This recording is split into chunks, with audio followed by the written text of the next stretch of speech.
Good evening. I'd like to call the meeting to order. Clerk, can we have a roll call, please? Alderman Ashour. Here. Alderman Berry. Here. Alderman Bevere. Here. Alderman Davalos. Here. Alderman Goodman. Here. Alderman Hoffman is excused this evening. Alderman Widener. Here. Alderman Wilson. Here. Thank you. Will those who are able stand and join me for the Pledge of Allegiance?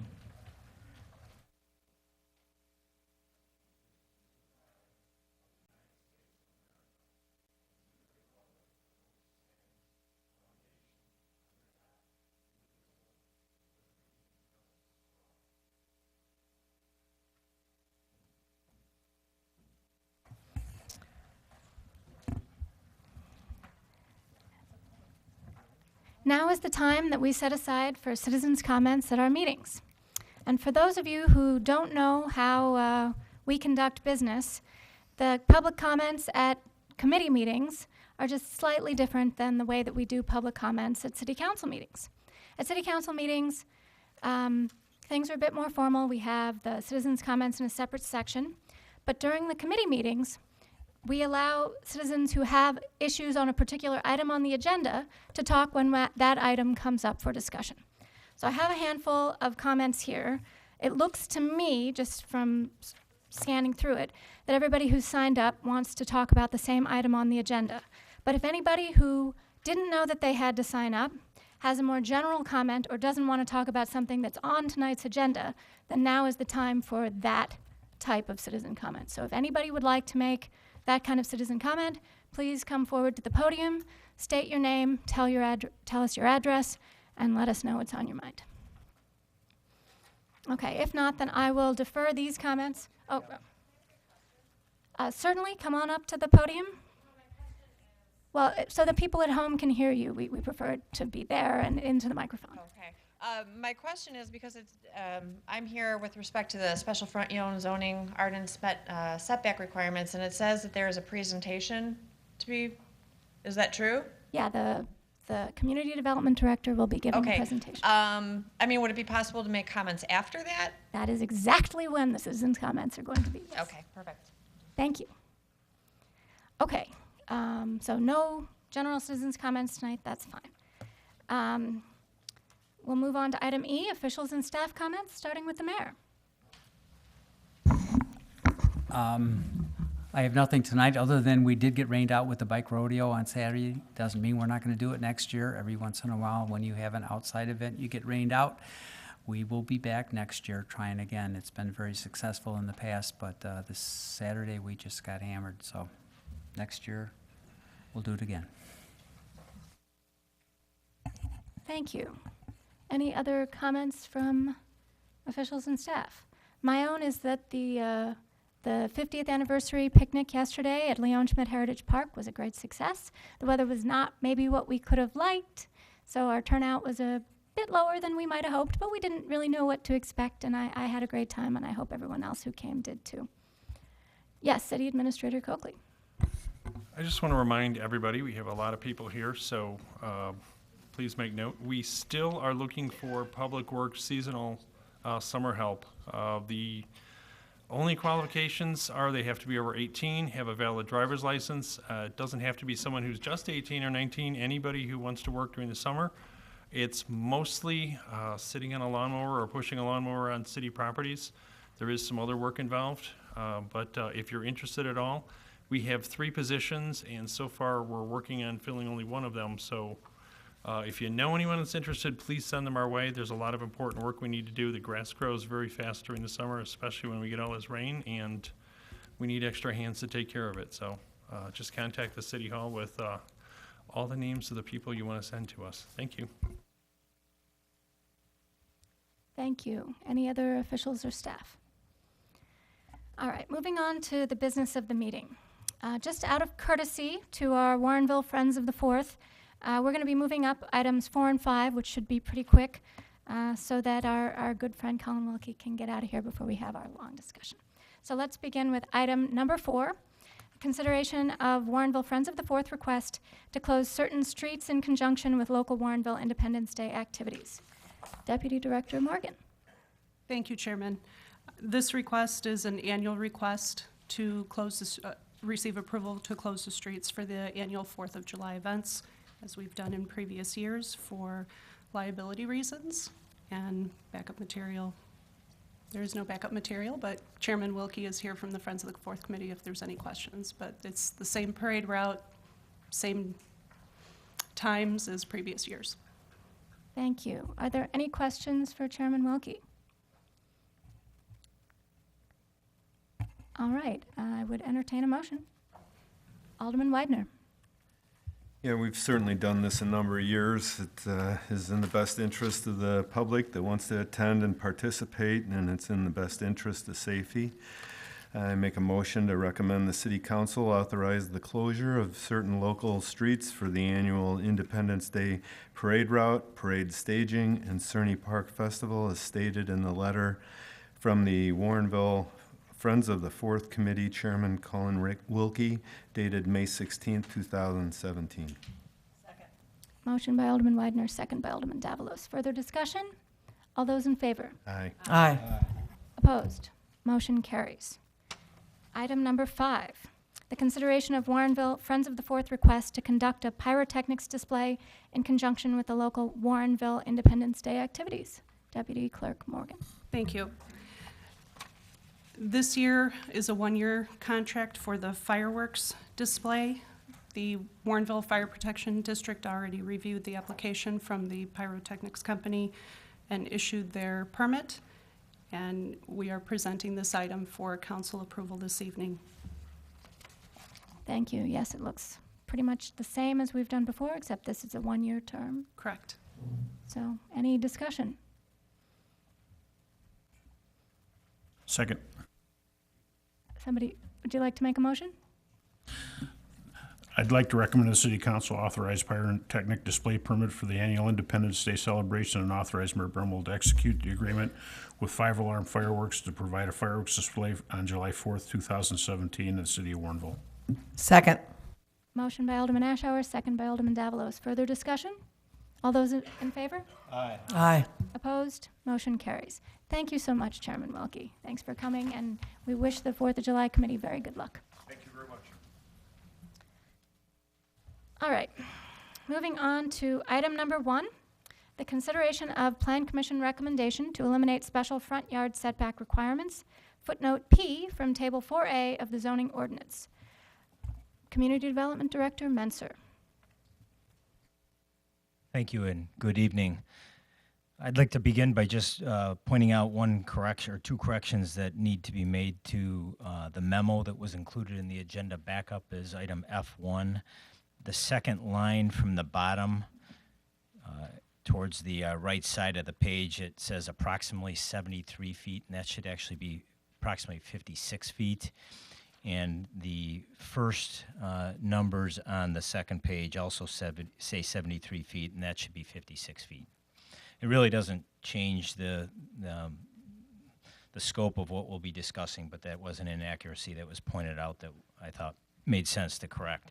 So what I'd like to do with your approval is take a few minutes and hopefully provide some information that will help ensure that the City Council has a complete understanding of the issue that's before you tonight and the question that you're being asked to consider and ultimately make a decision on. As we do this, I want to make sure that I clarify why this issue is being brought forward to the City Council for consideration, explain the staff and the Plan Commission recommendations on this particular issue. The issue is relatively straightforward. At their May 4th meeting, the Plan Commission made a unanimous recommendation to amend Table 4A of the zoning ordinance and delete existing footnote P.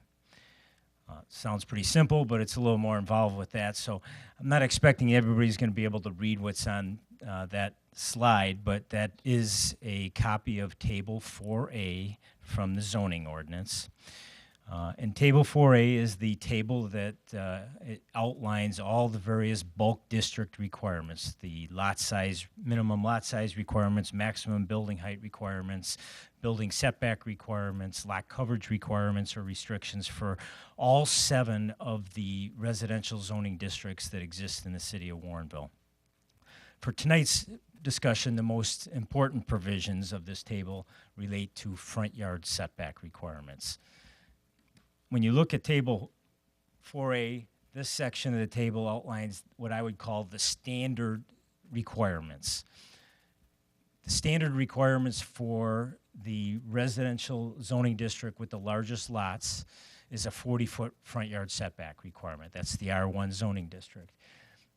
The table requires a minimum standard front yard setback in the smallest single-family lot district, R5, of 30 feet.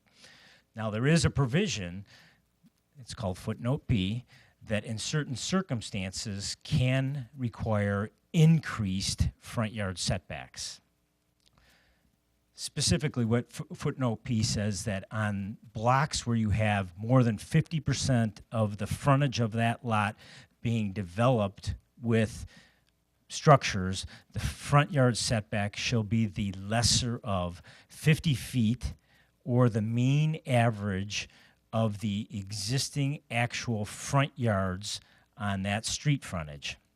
So let's take a look at how that actually plays out in a situation where the city council approved a subdivision last summer and is really somewhat contentious with the nearby neighborhood.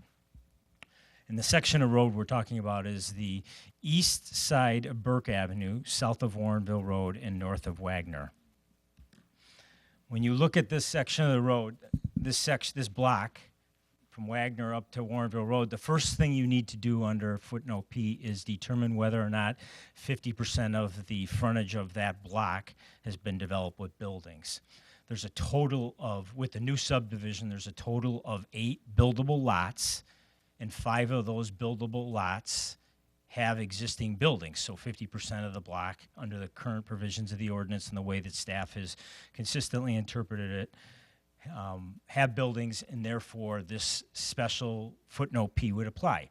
Well, then you need to calculate what footnote P requires in terms of a front yard setback in this situation. In this situation, there are only 3 homes or 3 lots that have actual front yards. This lot, and this lot. 30 feet, 64 feet, and 75 feet. The mean average of those 3 front yard setbacks is 56 feet. So under footnote P, all of the front yard setbacks on this street and the corner side yard setbacks, including that one, that house, and that house, under the ordinance, the minimum requirement is 50 feet. So why is this issue being brought forward to the city council? Well, when staff was working with the developer of this particular subdivision, Tim Cosgrove, and a neighbor in the area that became concerned about the subdivision that's outlined in red here, we went through the process and reviewed the current language of the ordinance, including footnote P, and we determined that, yes, the increased setback requirements, front yard setback requirements apply. But that being said, we also determined that the current language leaves a lot to be desired in terms of how it should be interpreted and applied, number one, and then secondly, the unintended consequences of applying those particular provisions and special setbacks in certain situations. So from staff's perspective, we felt it was appropriate to put this item on the list of housekeeping items, and when the city worked through the process to do its annual update and amendments to the zoning ordinance, that this would be one issue that we would look at and make a decision on whether or not we keep the existing provisions, eliminate the existing provisions, or modify the existing provisions. That's why it was put on the Plan Commission's agenda for discussion. I know that there's been some information that's been conveyed to the city council that suggests that the city is doing this to fix a problem that was created when we approved this,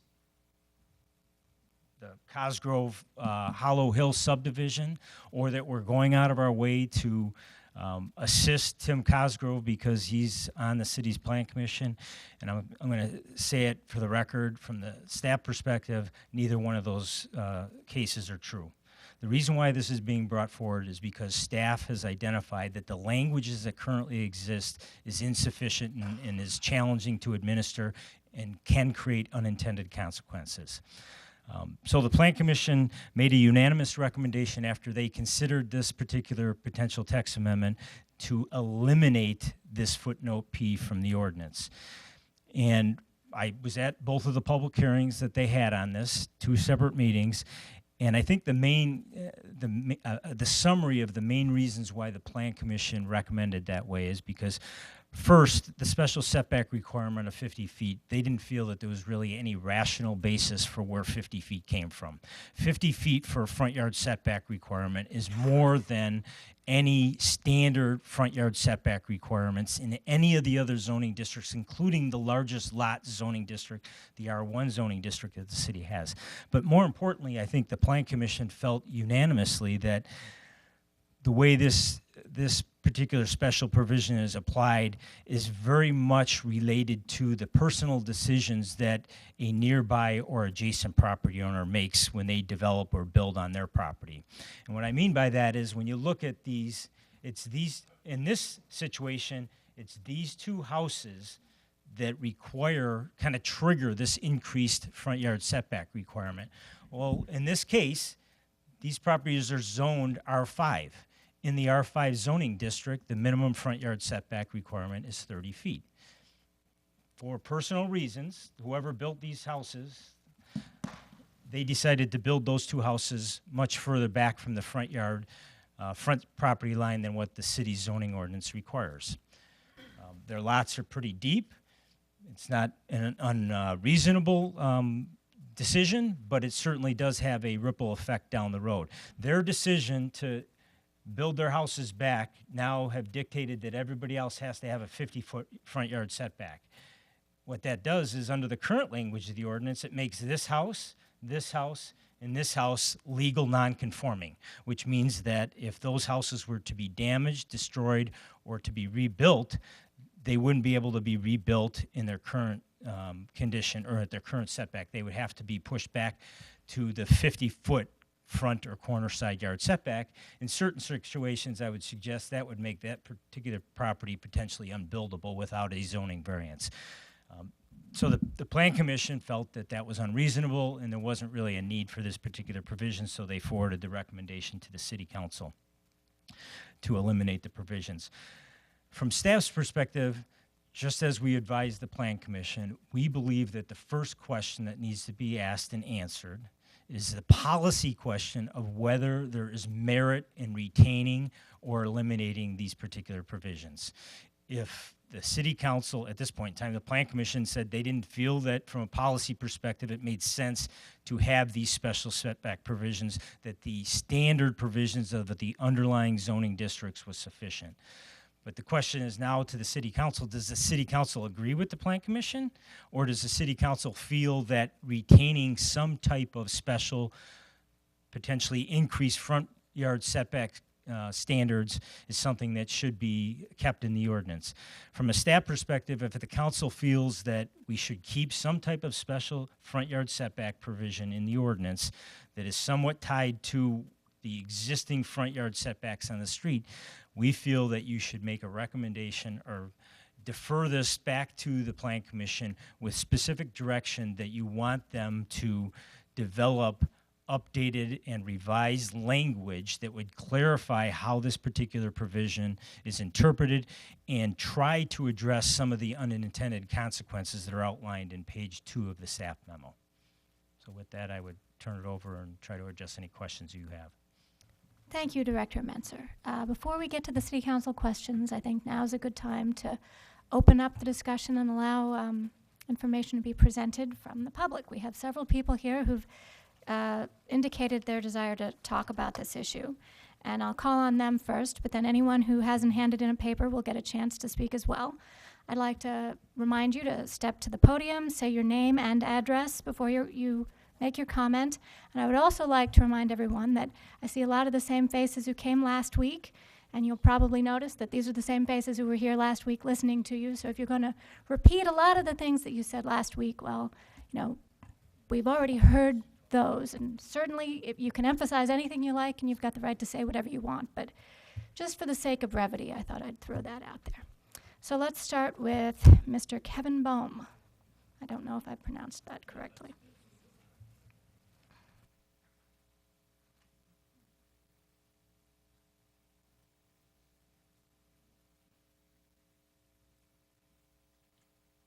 Hi guys, my name's Kevin Bohm. I reside at 3 South 570 Burke Avenue. I will try and keep this to just a couple minutes. And I, as a physician, know what happens with unintended consequences. If I prescribe the wrong medication to somebody, I can kill them.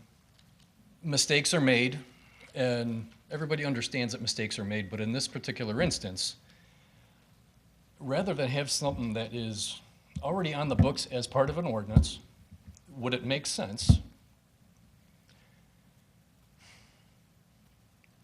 Everyone right now is kind of stuck with what is here. I mean, it's grandfathered in there to a degree. I mean, we get that part. But how would this be, let's just say, fair and equitable to everyone else that would be potentially negatively impacted? And we don't know if we would be negative impacted or not. But where the potential lies is obviously where it's kind of got everybody's dander up a little bit. In looking at how to try and resolve this, I mean, like I say, I'm a physician. I don't know anything about engineering, but it would certainly beg the question that if we have an ordinance that speaks to looking after everybody who is situated here on Burke Avenue and looking at them as we should continue to try and look after the well-being of what we have, number one, put into our homes and all that sort of thing. And like I say, we don't want any negative equity trouble in that particular respect.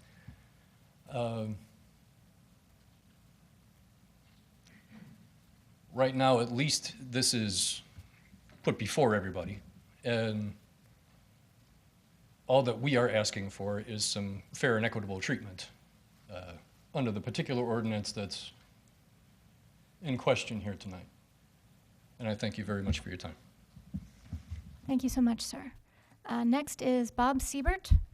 And just to throw it out there, after that, we're going to go to Mark Rurka and then Larry Music. Bob Siebert, Albright Court. I'm sure that Mayor Brummel wants everyone in this room to receive the same protection and benefits from the city of Warrenville that he received during the late 1990s. At that time, Dave's house was not in the city of Warrenville.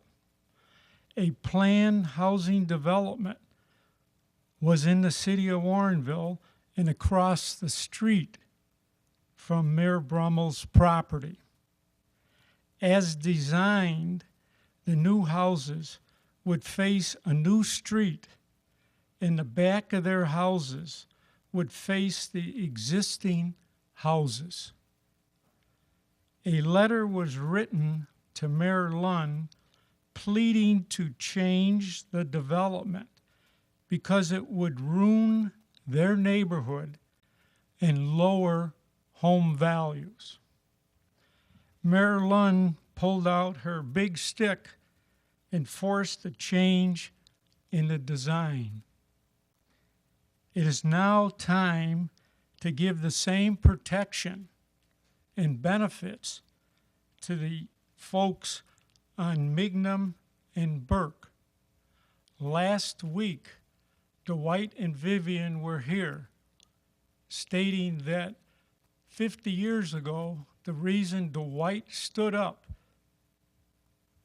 to incorporate the city, in Vivian's words, there was nobody to stand up for the citizens.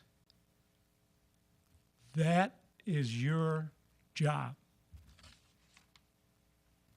Thank you, Mr. Verka.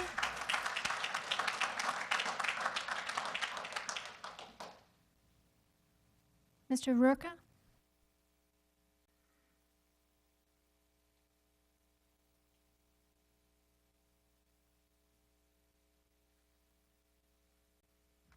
Good evening. My name is Mark Rurka. I live at 3 South 550 Burke Avenue. So, over the course of the week, I've submitted a couple attachments to aldermen, and I've submitted it to the clerk tonight, and I hope they're attached to the minutes of the meeting. I'm gonna read 2 pages. Indulge me a little bit, and then I'll go off and try to make some responses. I, along with many Sometimes it other helps if you take it out and hold it up. Hold it. I, along with many other homeowners, strongly oppose the recommendation of the Zoning Board of Appeals and the Plan Commission of the City Council to amend the zoning ordinance by eliminating footnote P of the table. The city seems to be trying to accomplish through an amendment to the ordinance what the T. Cosgrove Construction Company would not have been able to accomplish through more rigorous variance application procedures. Engineering plans for the Cosgrove Hollow subdivision were submitted to the city that remain non-compliant with the current city zoning ordinance. The city engineering department, city plan commission both failed by error or omission to recognize that the proposed front yard setback was non-compliant. The city council unknowingly approved a flawed non-compliant plan with conditions that require compliance. So just in brief, this is a 2.45 acre parcel. The application for subdivision, this is quite long distance here, cut it in half and parceled this thing in 80 feet by 130, which is a decision. It's not like, oh, these were here. This is, so it does take into a little bit of how do we handle new development, new subdivisions. This is a decision that was made after knowing a 50-foot setback was required.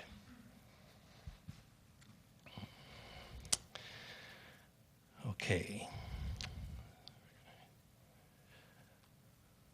Let me get back on track here. Engineering plans were submitted.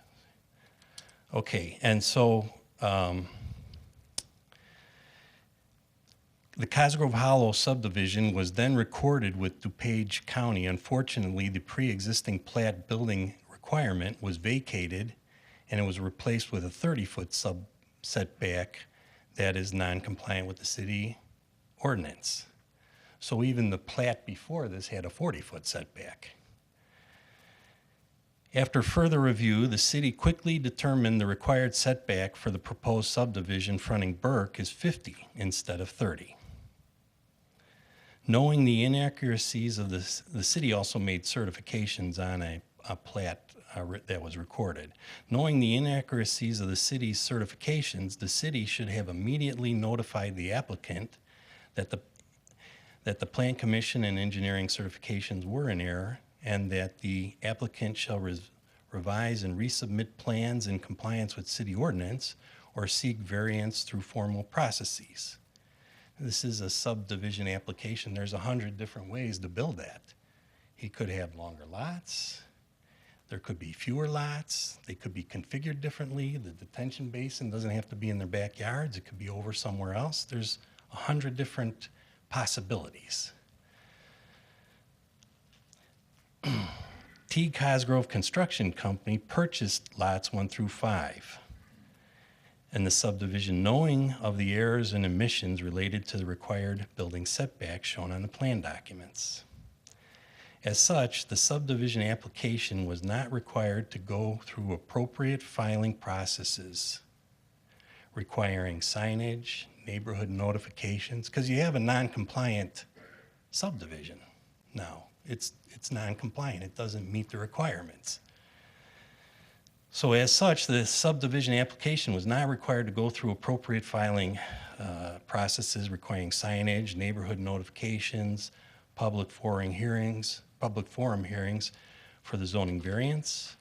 As a result, the neighborhood and all citizen residents were denied targeted notifications, due process, the opportunity to have the applicant explain hardships, difficulties, and inabilities to realize a reasonable return on investment on a 2.5 acre or 2.45 acre subdivision. The neighborhood and all city residents were denied the opportunity to review and formally comment on the proposed subdivision configuration, density, neighborhood trends, proposed stormwater controls, impacts on existing stormwater sewers during peak rain events, and wetland determinations and mitigations. Recently, the Plan Commission has recommended to amend zoning ordinance by eliminating long-standing provision footnote P from Table 4A. All the challenges, administering difficulties, flag lots, long blocks, and meeting required front setbacks presented in the city's staff report claim to cause footnote P, claim to be caused by footnote P are either imagined, rare hardships, or are easily overcome with text and illustration clarifications. So in the packet that was sent to you all, it has, for example,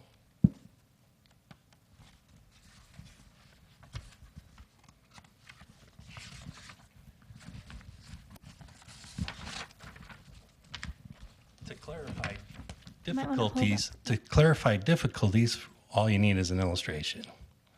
And the illustration that was included in the packet addresses flag lots. It addresses reversed corner lots. This is not a corner lot to Burke. This is a reverse corner lot to Burke. So is that one. These streets are on Wagner. This house is on Warrenville Road. So this is not really applicable. If there's a house that's set back over half of the way, you could say, hey, any house set back farther than halfway of the lot is not included in the calculations. There are a different, you could put into the text and the illustrations and claim up, clear up 95% of the ambiguities.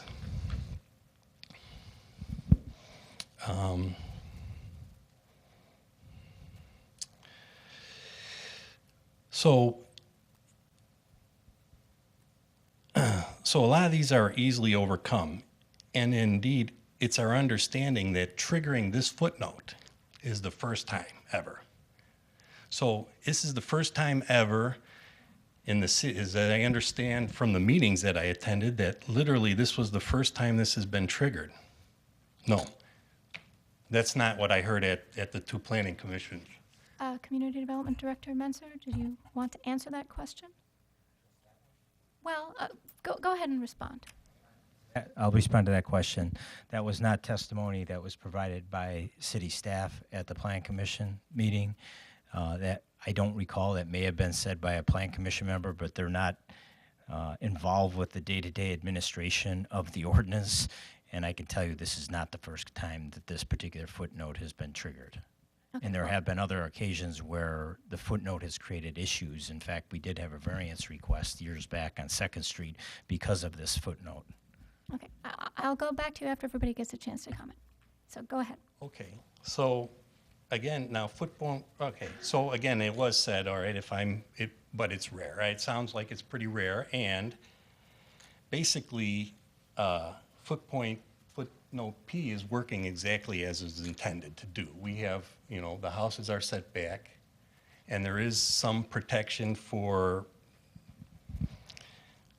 meeting the existing neighborhood. Similarly, the variance process is flexible and better able to handle specific situations. You know,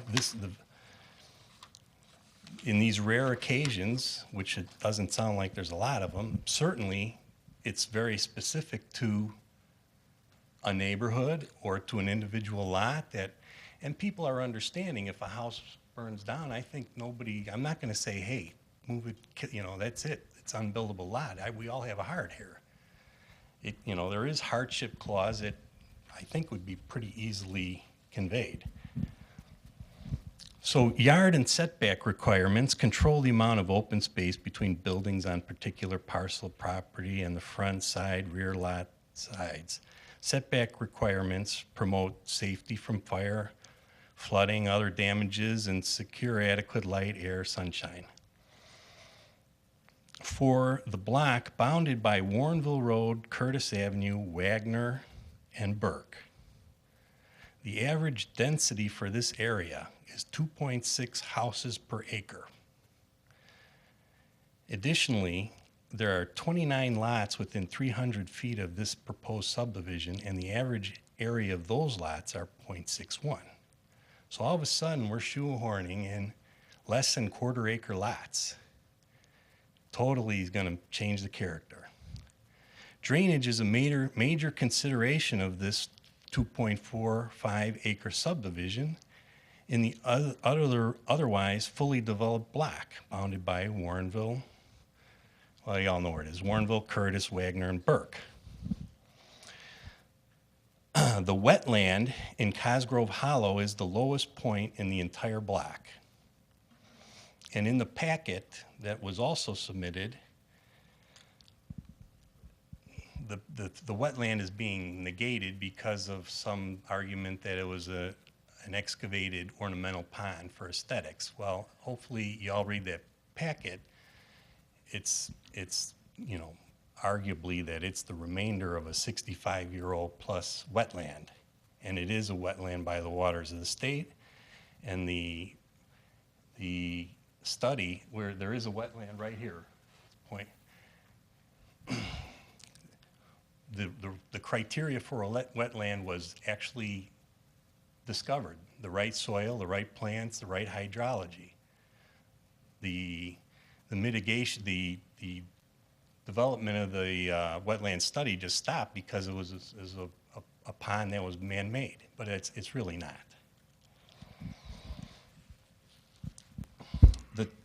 Okay, 7 properties around the subdivision and about 1,000 feet of the parkway of Burke Avenue, totaling about 3.7 acres, currently drains into that wetland. Every house, all this, half of this, half of that, half of this, half of that, her front yard, and the whole parkway along here all come into this. In addition, if there were a storm a storm that's required to be designed for the storage basin, by that time water would be backing up from the Burke sewers into that area. So the extent of the drainage area is quite large. And because the wetlands weren't considered, there is absolutely currently no compensatory storage volume for the proposed to mitigate the depressional storage loss within the wetland. So we got issues. If this thing was asked to be looked at as a variance, you would get more comments. Right now, we are totally limited to talking about setbacks. Well, the issue is setbacks. Just putting out there, normally we try and limit I the know, comments to 3 I know. minutes. I am almost done. This is Feel a very free to keep talking, complicated, but I just, want many we're over people to that. talk. Absolutely. Yeah. Feel free to keep talking. We're here to listen. We want Okay. people to feel heard. Okay. Removing footnote P will substantially change the aesthetics of the neighborhood. Aesthetics are an important element of public safety, welfare, appropriate for basis for zoning. Removing P will have an adverse effect on the welfare of the neighborhood and other neighborhoods by essentially eliminating requirements that new construction take into account existing established setbacks in the neighborhood. There is a charm to Burke Street that will be lost, no doubt.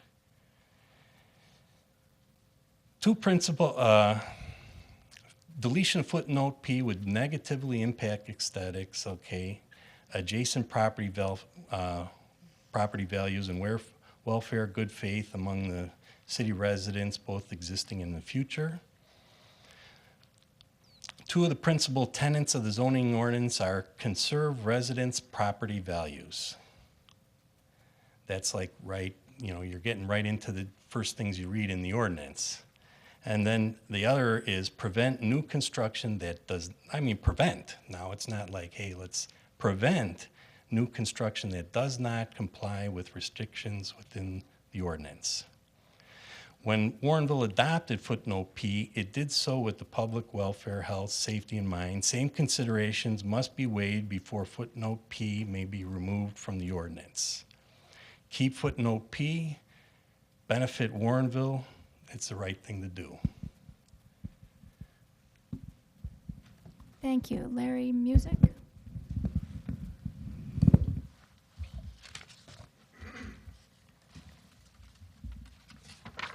Thank you.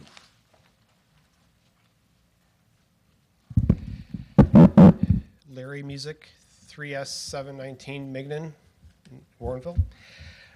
Just want to reaffirm that I am of a position that we should not get rid of footnote P.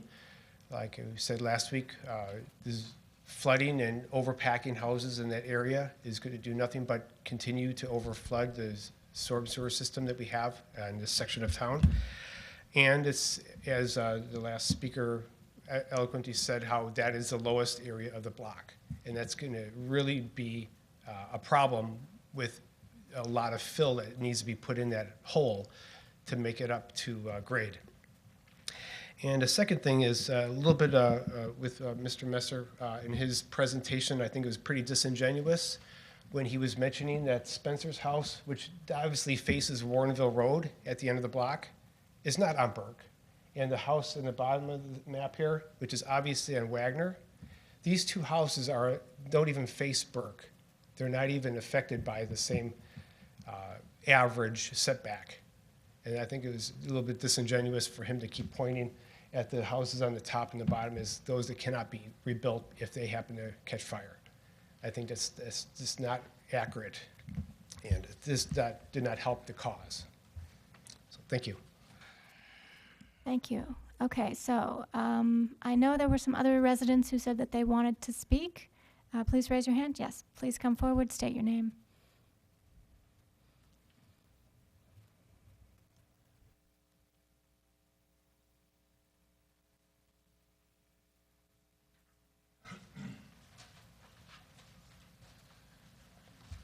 My name is Fred Ollips.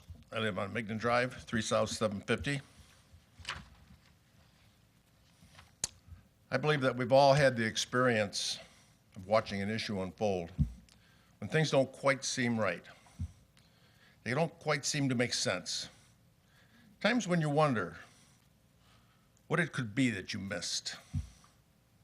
Times when logic and reason do not prevail. This was one of those times for me. Why, I wondered, would the city risk generating the perception that it was carrying the ball for someone on the Plan Commission or Zoning Board? Didn't make sense. Why would the city seem to aid and abet an end run around the normal approval process for a small subdivision? Not very logical. Why the obvious lack of transparency with the issue? Why was it backdoored in or slid in under the rug, avoiding all the normal notices and safeguards to make this information available to the public? The answers now appear to be in Mark's piece called Special Considerations Letter, Mark's Special Consideration Letter. Now I can understand, I think we can all understand how easily footnote P could have been overlooked having never been, I said never, rarely been, I have to change that to rarely been implemented, it could have been overlooked during a flawed subdivision approval process. Yet the true value of footnote P far outweighs any inconvenience or sense of urgency or expediency on the part of the city. Yard size and setbacks are important elements in protecting and maintaining the character, integrity, and property values in established neighborhoods. I therefore respectfully request that the City Council take a step back, revisit the entire subdivision approval process for the Cosgrove Hollow Hill project, leave footnote P in place in the zoning ordinance for future use should it be needed. This action will mandate a minimum 50-foot setback on all lots fronting Burke Avenue. I think if we don't understand the concept, yes. Take the microphone along so everybody who's watching on video can hear you. Yes, the 50-foot requirement, setback requirement, does exceed all the setback requirements in the table. It does. It exceeds it by several feet. That's the whole point of the ordinance, to maintain some order in the neighborhood, some uniformity. That is an important part of the character of the neighborhood. Everybody talks about the character. What is the character of the neighborhood? It's that visual impact that you get when you drive down the street and you see large green areas, large lawns, houses set back. This footnote P provides for the maintenance of that character, perpetuation of that character.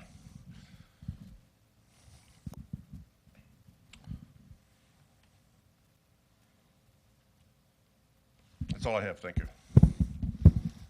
Thank you, Fred. Anyone else? Yes, sir, please come forward.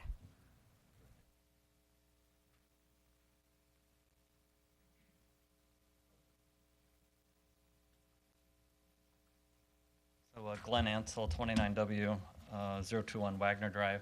I agree with everything that this gentleman just said. Until last week, I'd never heard of Ordinance P or Footnote P. I think that Footnote P is exactly what we need around here, because the consequences of enforcing it are exactly what the residents of the community want. So if anyone's considering eliminating it, I think that you're going against the will of the people. And I guess I would like to hear, what are the consequences of imposing a 50-foot setback? I'm sure that's happened, that answer has been provided in the meetings, but I haven't heard anyone say. Does that mean none of the lots work or fewer of the lots work? But I'd be interested in understanding that. Thank you. Director Menser, do you want to answer that now? You know, I think that's a question for the developer rather than staff. The lots are buildable whether they have a 30-foot front yard setback or a 50-foot front yard setback. They don't become unbuildable lots. You're just forcing the houses to be further back on the property and reducing the usable, functional rear yard area of the houses, which, you know, that's a personal impact. So they don't become unbuildable. There are properties, the corner lots, as I suggested, it wasn't a misrepresentation. The fact is, under the current ordinance language of footnote B, the two corner lots would become unbuildable. Well, not unbuildable. The northern one would be unbuildable. You're not going to be able to fit a house 50 feet off of Burke without it going through a formal variance process, which somebody certainly could request that, and they would have a hardship. I do believe that the city would probably approve a variance, but the fact of the matter is that the application of the current ordinance language does apply and would impact both of those corner lots. Thank you. Okay. Other citizen comments? Yes, sir.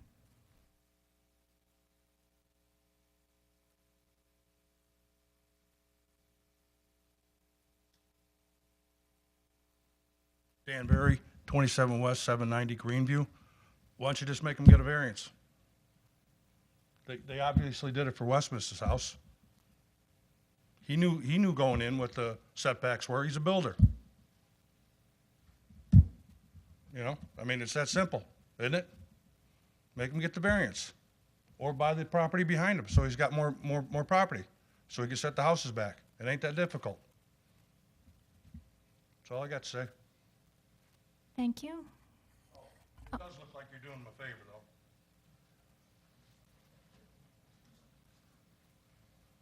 Yes, ma'am? Hi, my name is Colleen Dunn. I'm at 3 South 680 Mignon Drive. And I would like to reiterate here that nothing is unbuildable. I think we all agreed on that none of these lots are unbuildable. It's just a choice as to where the houses will be put. So I'm a little concerned about taking footnote P back and making changes and considerations to it, because as far as I can see, it's serving its purpose. I don't know why, I don't know, I guess I need I would like to know what the suggestions to change it are. And I'm also trying to understand who the hardship is on. I think that is probably my biggest thing here, because according to P, the furthest back that a house can possibly be pushed for the minimum is 50. So even if there are houses that are way back and you figure in the median, the furthest back it could be pushed is to 50 feet. So I'm not really understanding where the hardship is there, since that's where everyone else's house is. To me, the only hardship is to everyone else around there. And again, I totally agree with the whole point of why not the variance. You're changing the whole entire rule for what is obviously not what is the norm. That is the whole entire point of the variance. And lastly, I work in an architecture firm, and we do a lot of construction management as well. I have seen implemented the rain gardens. I like the idea. I personally like it. It's aesthetically pleasing. It's ecologically sound. The problem, from what I see, is that the study took into account the demand that would be put on that area, which is what you might do if you're on a big open lot and that's all you're taking into consideration. Here, however, you're in a densely populated area that already has flooding down on Wagner. Every time there's a big rain, everything drains down on Wagner and you have flooding. So if you're going to do garden rain beds, you need to take into consideration more than just those 5 lots. You need to take into consideration the fact that all of those lands around there are draining into there as well. So when you're regrading the lands and you're figuring out the soil composition and how much it needs to be able to take over a certain amount of time, you need to take into consideration all of that that's already going there now. Because I understand that rain gardens are there to suck up the water and put it under the ground. But that which does not suck up right away then flows out. And you're putting in now 5 houses there. Their foundations are not going to suck in, hopefully. Every single driveway that is put in there is not going to suck it up either. So you're taking away all the rest of the land that is currently being used for all that. So it is actually the only hardship I see, like I said, is on the people who live around there right now. And again, as the people before me have said, it's not unbuildable. There's no reason why a house couldn't be put back. It's a decision. It is a decision that is being made and going against the grain of what was there. Again, totally should be up for a variance. There's no reason to change P. Thank you. Anyone else? Yes, sir.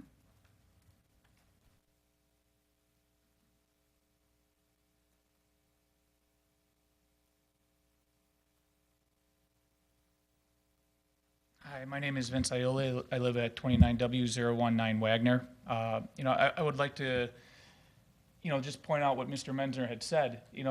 With regards to the properties at the top and the bottom, I think we could all agree that if something did happen to those, unfortunately did happen to those homes, that would be a reason to file for a variance. There's no reason to change P, to change the aesthetics of the neighborhood, overbuild, possibly, which could affect property values.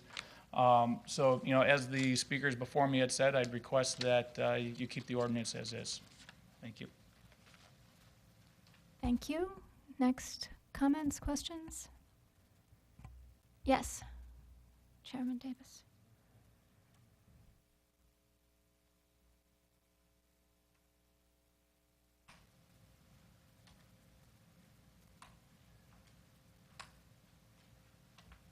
You'll have to excuse me, I'm not as fast as I used to be.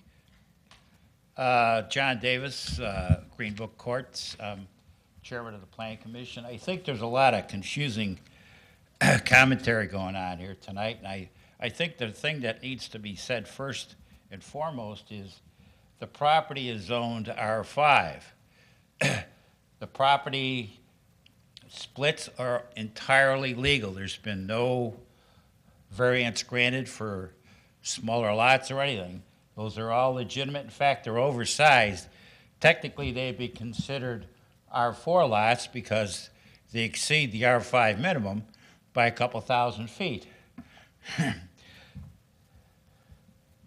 As far as overbuilding the neighborhood, I don't know how correct zoning is going to change the amount of houses.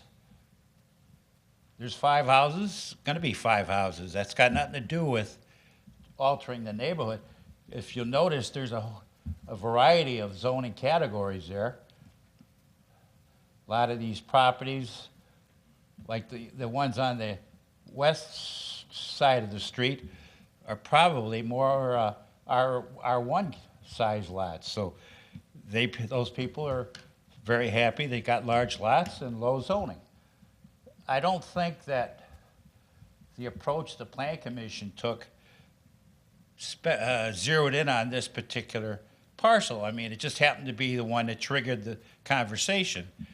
The intent of our recommendation is there are a lot of other neighborhoods in town that have a variety of setbacks, and we felt that the application of P was somewhat onerous because it exceeded our maximum bulk regulation requirements.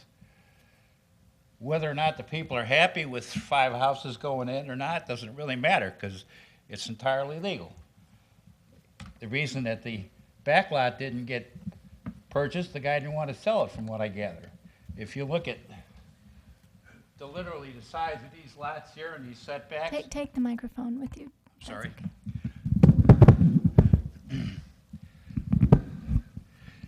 If you look at all these properties, they're all R5, and as you notice, they're pretty small lots, as they should be, because that's the zoning they are. They're placed quite close to the street with the minimum setback required, and then they have backyards. So there's nothing going on here that's illogical or inappropriate. It just happens to be that the people on the other side on the west side of Burke just don't like what's going to happen. But it's entirely legal.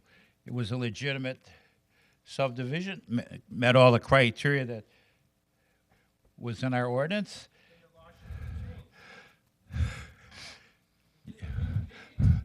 Pardon me? Please don't shout from the crowd. If you'd like to come up and speak, you'll be recognized and you can come up in your turn. But please be civil.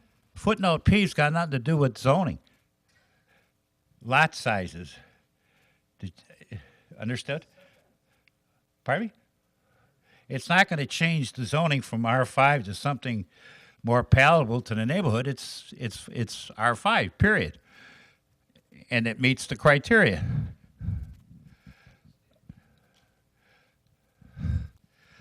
Well, please be recognized and come up and speak. Don't just yell from the crowd, please.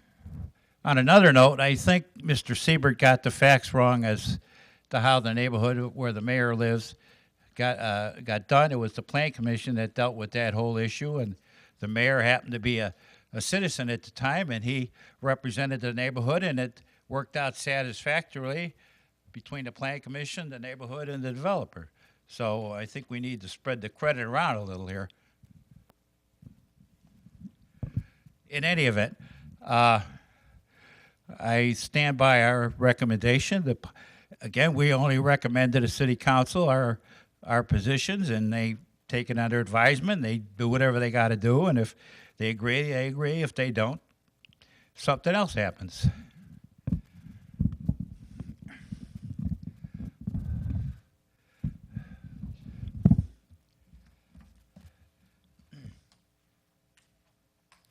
Thank you. Next comment? Yes, ma'am.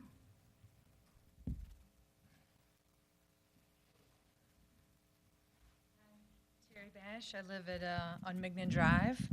And I just wanted to get back to specifically talking about the setback, which I think this evening is. And all we're asking is for you not to remove that and set precedent for, you know, any other potential developments down the road. And I would just, I'm definitely not going to lecture you guys on what your duties are. You all absolutely know that. But I would implore you to look around the room and where are everyone else that wants to remove that footnote? You know, we're all here saying don't remove it for us. Help us protect our neighborhoods. Setbacks are to, you know, protect character of neighborhoods. Don't remove it so that we don't have a chance to apply that in other situations. If they're rare, or where are these other people, let's deal with them as variances as we talked about, and this as a variance, and not go down the road of what this is all about, because we're just talking about not removing the setback now so that we don't change the character of our neighborhoods. Thank you. Thank you. Other comments? All right, Community Development Director Menser, if you have any responses to the comments that have been made or anything you'd like to say before I would just like to clarify for the record that the Cosgrove Hollow Hill subdivision followed the city's standard process, complied with the underlying zoning district requirements. The lots that were proposed and ultimately approved by the city council are approximately 50% larger in area than what the underlying zoning requires. The lot width is approximately 66 or 60% wider than what would be normally allowed in the underlying zoning district. The subdivision is a compliant subdivision. The notion that it's a non-compliant subdivision is incorrect. There's nothing non-compliant about it. There are specific provisions both in the subdivision control ordinance, the zoning ordinance, and the stormwater management ordinances of the city that if a individual feels that what I just said is incorrect and they have evidence to prove otherwise, they can go through a formal process to try to ineffectuate the city's approval of the plans for the subdivision. But they have been worked through the normal process, and the normal process in this case did not trigger the requirement for a public hearing because no special approvals were necessary or required. Fred Olaf, who I know for a long time and respect, he lives across from a piece of property that he once owned, and it was subdivided. The Olaf subdivision, some of the people that are probably in the audience live in those houses. That property was subdivided without going through a public hearing process because those lots in that subdivision complied with the underlying zoning district requirements.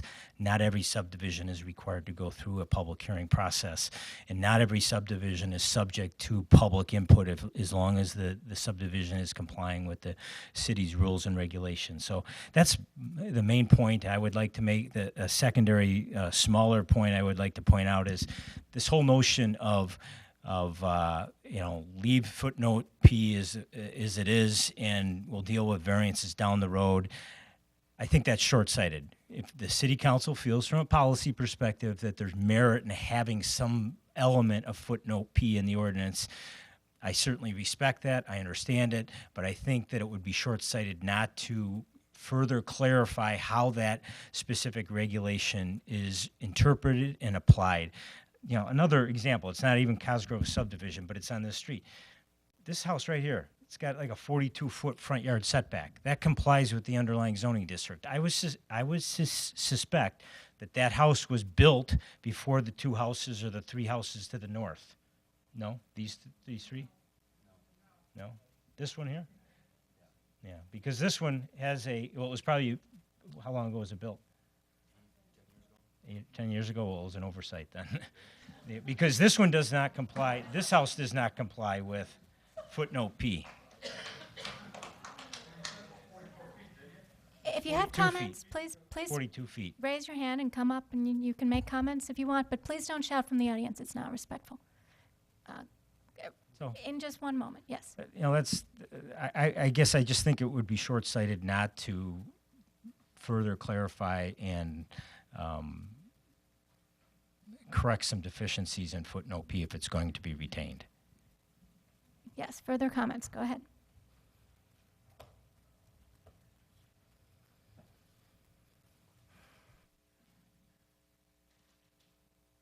So, specific to this, it's not, on August 4th, there was a recording of these parcels at DuPage County. So what is the setback requirement on the Plata survey? What was recorded setback on those properties? Developer, city?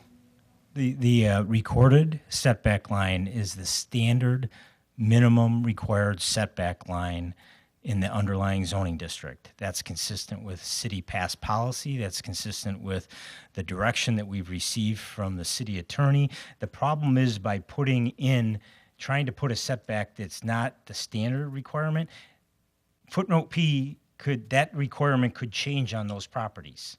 Okay. If the house here, which is 75 feet today, was redeveloped, or they built a big addition on the front of the house, the mean average setback of the front yards is going to change. So by putting something else on there, footnote P has historically been applied at time of building permit. Okay. Because it's based on existing conditions when somebody comes in and gets a building permit.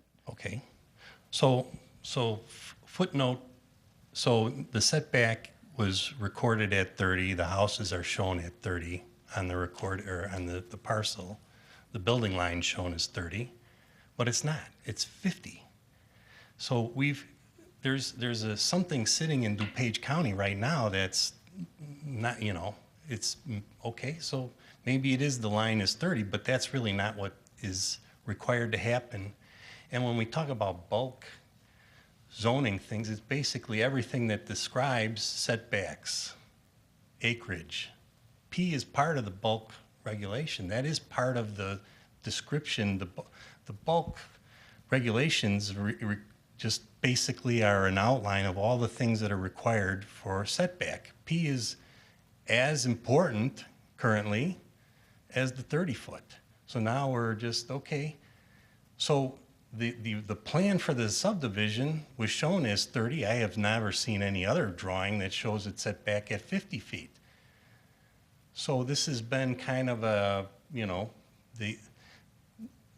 when the plans were in the city's office and they showed the houses at 30 and they found out that they should be 50, is there documentation that told the builder, hey, cease and dismiss here, you cannot go forward like this. You give us alternate plans or ask for a variance. That's it. That's the job. It's one or the other. It's compliant or it's not compliant with the plans going forward. If it wasn't compliant with the plans going forward, we all heard about it, about a requested variance. But that's the part that's kind of, we're just going forward with a lot of silence. There's only reason this thing was, well, anyway, I'm done, but you get the point that it is shown as 30 on all the plans. The real thing is 50. Okay, if you can build the houses, put them back at 50. No harm done then. Thank you. Thank you. Other comments, questions? Okay. Council, comments and questions. Alderman Berry.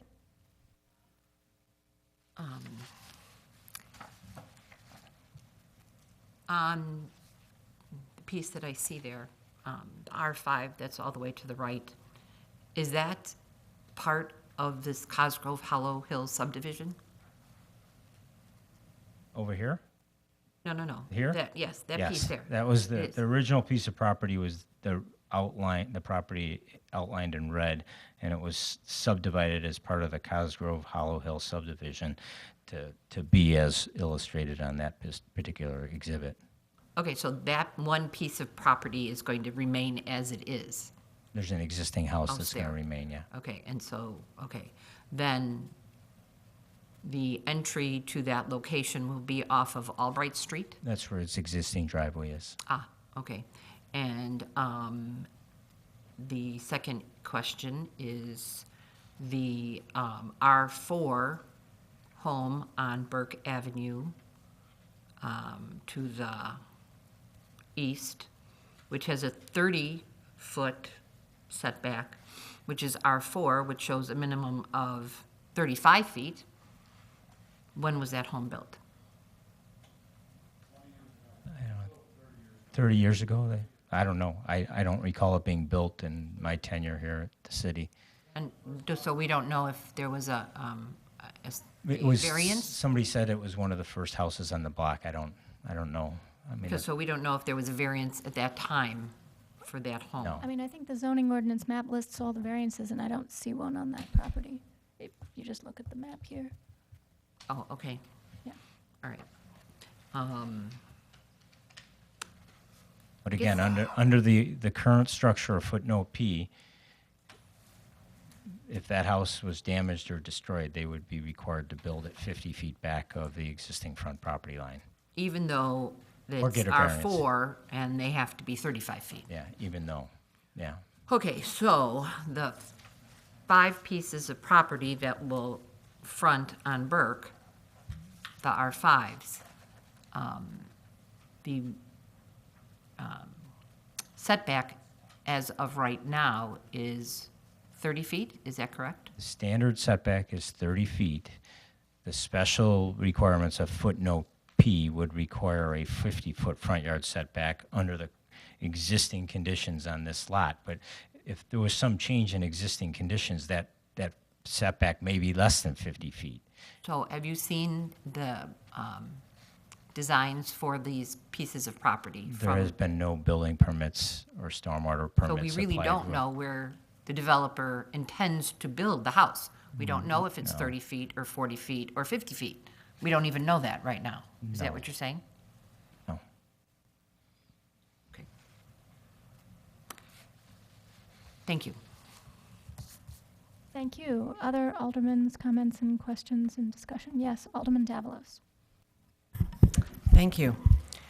I just had a couple of clarification questions.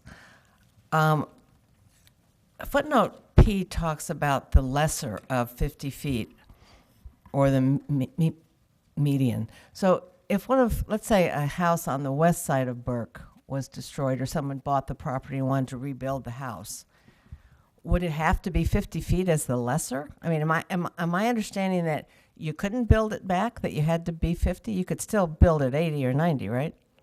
Or do Yeah, you have to? that's the minimum setback if you Okay, wanted to there's build no it. maximum Yeah, there's no maximum setback provisions in the zoning ordinance as it's currently structured. Yeah. And there could have been more than 5 houses on this buildable property. There's 5, but they're oversized, so still being legal. There and could have been- 50 there feet could have- back, you could have put 7 houses up there? There could have been 7. Under the current language of the ordinance, if the property would have been subdivided into 7 lots, there would have been, instead of 10 lots on that block, on that street frontage, there would have been 12 lots, and less than 50% would have been developed. And in that case, under the current language of footnote P, it wouldn't have applied, because it only applies if more than 50% of the frontage of the block has houses on it. So that's another, you know, that's one of these kind of results of footnote P that, in my opinion, if it's going to be retained, it needs to be clarified and fixed. You know, I don't think that that's a good thing, that if the council feels that from a policy perspective, it makes sense to have some component of this type of provision, that right now there's a kind of a loophole. If the developer would have subdivided it to the maximum intensity that's allowed under the underlying zoning, they wouldn't have been required to be subject to footnote P. That is fairly ironic that that's in there like that, because if I lived over there, I've thought about this so much in my own area at the other side of town, in other areas of my Ward 3 that this would really apply to. This is a perfect picture of our town. Big lots, little lots, it's the diversity that, of course, I love. Makes it difficult what we're trying to do. But the idea that P would be invalid if you put more houses on, even at 50 feet back, just because to me, I would worry about the density of the housing as opposed to the setbacks more. But anyway, so tell me, I'm understanding that P is being eliminated or has been eliminated in a lot of places. Can you talk about that for a minute?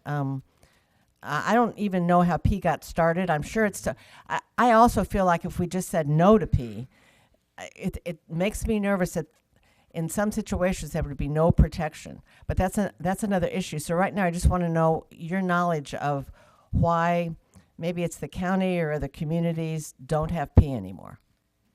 We have not done an exhaustive research of what's happening in other communities. We did a cursory review. Other communities deal with infill development in a variety of ways and methods.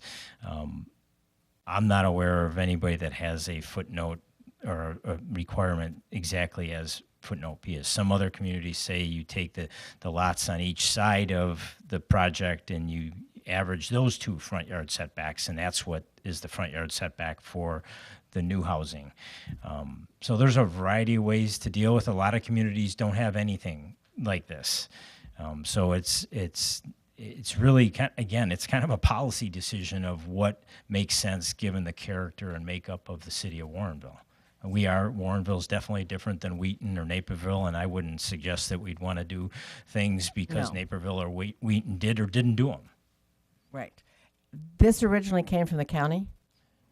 The county is the entity that prepared and developed the city zoning ordinance that we have in place today as essentially kind of a consultant that was working for the city because the city did not have any professional staff and really had a small budget for planning and zoning type functions.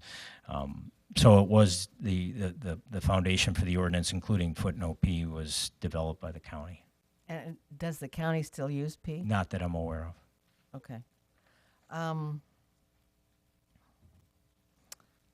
think you've answered this.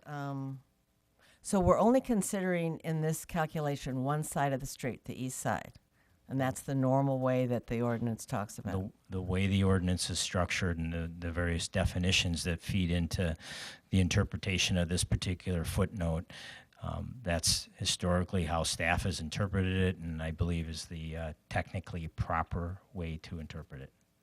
And you know of no reason historically why 50 feet was chosen? No. I mean, for us, our biggest one, as you mentioned before, is 40 feet back. I don't know why 50 foot was chosen.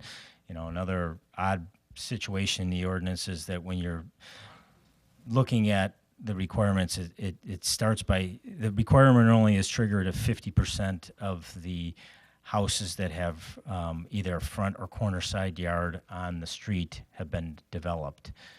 But then when you calculate what the mean average of that required setback is, you don't include the corner side yards. So Right. in this case, you determine 50% of these lots have houses on them. Yes, they do.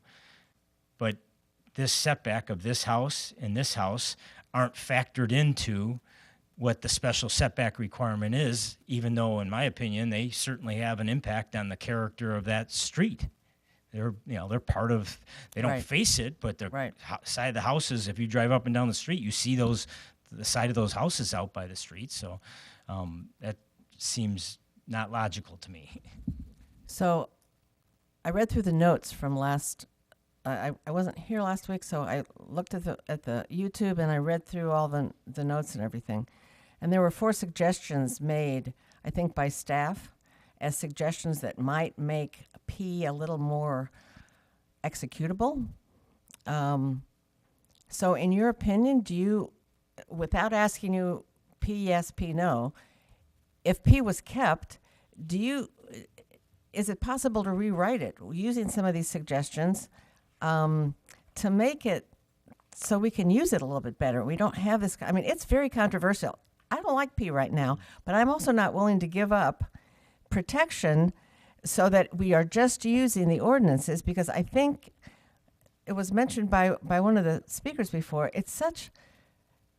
we are a different kind of a town. And so there may be a situation where a developer might come in, and I don't think this one is the case, but that could really change the character of a road. And so unless there's some protection there, and right now I'm thinking about a rewrite of P. Do you think P could be rewritten so that the community development people and the ordinance people could actually and the Plan Commission, Zoning Board of Appeals could actually utilize it efficiently? Or clearly? It will never be perfect, but I think it can be improved significantly, yes, if it's kept. Thank you. Further discussion? Alderman Ashour. Just a couple comments. I agree with with keeping P in the ordinance. I read the whole zoning ordinance when I got on the council the first time, and I haven't reread it until now. But there's certainly some things that are, this is a very important item. We have, in that portion of our ward, there's a predominance of big lots, and there's a tendency to develop larger lots. We have an example over on what would be the north side of Albright Street. There's a 2.5 acre parcel that's zoned R5, and it's got a single house on it. There's a house at the corner of Town Line and Burke that we had talked about possibility of townhouses or some multifamily dwellings that now has a huge house on it. We have a pretty good amount of undeveloped property, and that rule is appropriate to make sure the neighborhoods are developed in a way that generates public input. Sure, it's not perfect, but that's what we have a variance process for. The Planning Commission or whoever, I appreciate the work they do, but they'll look at a parcel like this and they see size of parcels and how you can apply the ordinance. My job is to see all these people out here who aren't happy with it. They don't want what was recommended. They want their neighborhoods to have a similar character, and P protects that character. I don't see it as onerous. I don't see it as hard to administer. That's our job as a city, to take care of the people's needs. The zoning ordinance is designed to protect the people that live there, not the people that want to build their property. They're there to protect them from the people who might come and change, devalue, change the character of a neighborhood, any of that. P reinforces that and gives them the protections that they're looking for. So I don't see any need in, the corner lots. That's a lot of the questions. I did speak to Community Development Director Menser about some of his concerns that didn't seem like such a big deal. And the corner lots is one of them, but keeping the setback similar for, we're talking about the subdivision that has R5 lots in it, and we're pretending like nobody lives across the street. Well, there's a whole bunch of people that live across the street and live all around it and want the setbacks to be similar to what is predominantly prevalent in the neighborhood. And once again, P does that. So I'm in full support of keeping that provision in our zoning ordinance, and we'll hope the council will agree with me. Thank you. Alderman Bevier.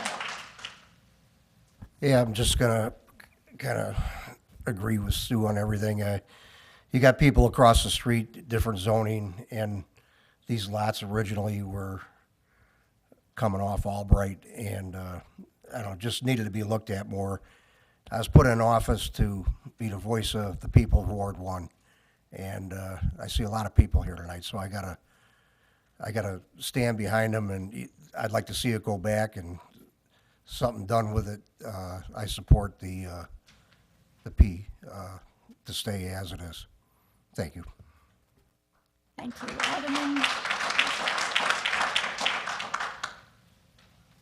Alderman Wilson.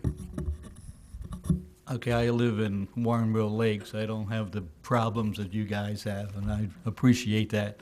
But I do appreciate the problem you have, and I have a concern too. I lived in Naperville, and thank goodness I moved to Warrenville. I have a problem with tear down and rebuilds. And if you've been in Naperville and you see what's happened to some of those communities in Naperville, where there were nice houses or built however they were built back in the 60s and 70s, and now next door to a nice little development, a nice little bungalow, is a 4-story monster. I don't want to see that happen here. And I think this little paragraph P might give us enough of a edge to prevent that from happening in other areas of Warrenville. Now, I don't know, this is the one area that we have right now. Can this happen in other areas of Warrenville? There's got to be other areas that are under development or would be redeveloped. So I too am in favor of sending it back. And first of all, I had a difficult time understanding what it really meant. And I'd like to see it redefined and replaced with something that we can all understand, but I do not want to see it taken off of the, out of our codes.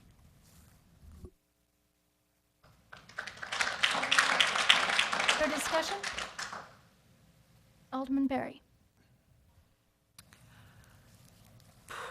I am in favor of not removing P. I don't like P, and I would like to see P changed somewhat so that the residents can live with what the developer is putting forward. But the problem is we really don't know what the developer is putting forward because we haven't seen any plans.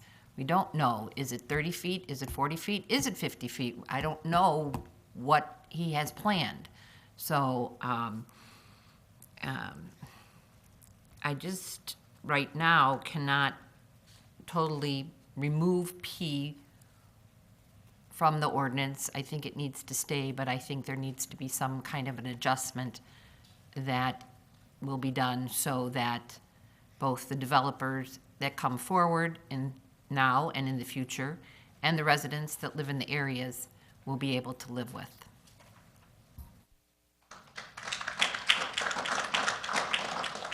Mayor Brummel. There seem to be a lot of mixed issues. So let me put P aside for just a second and talk about a couple of other things first.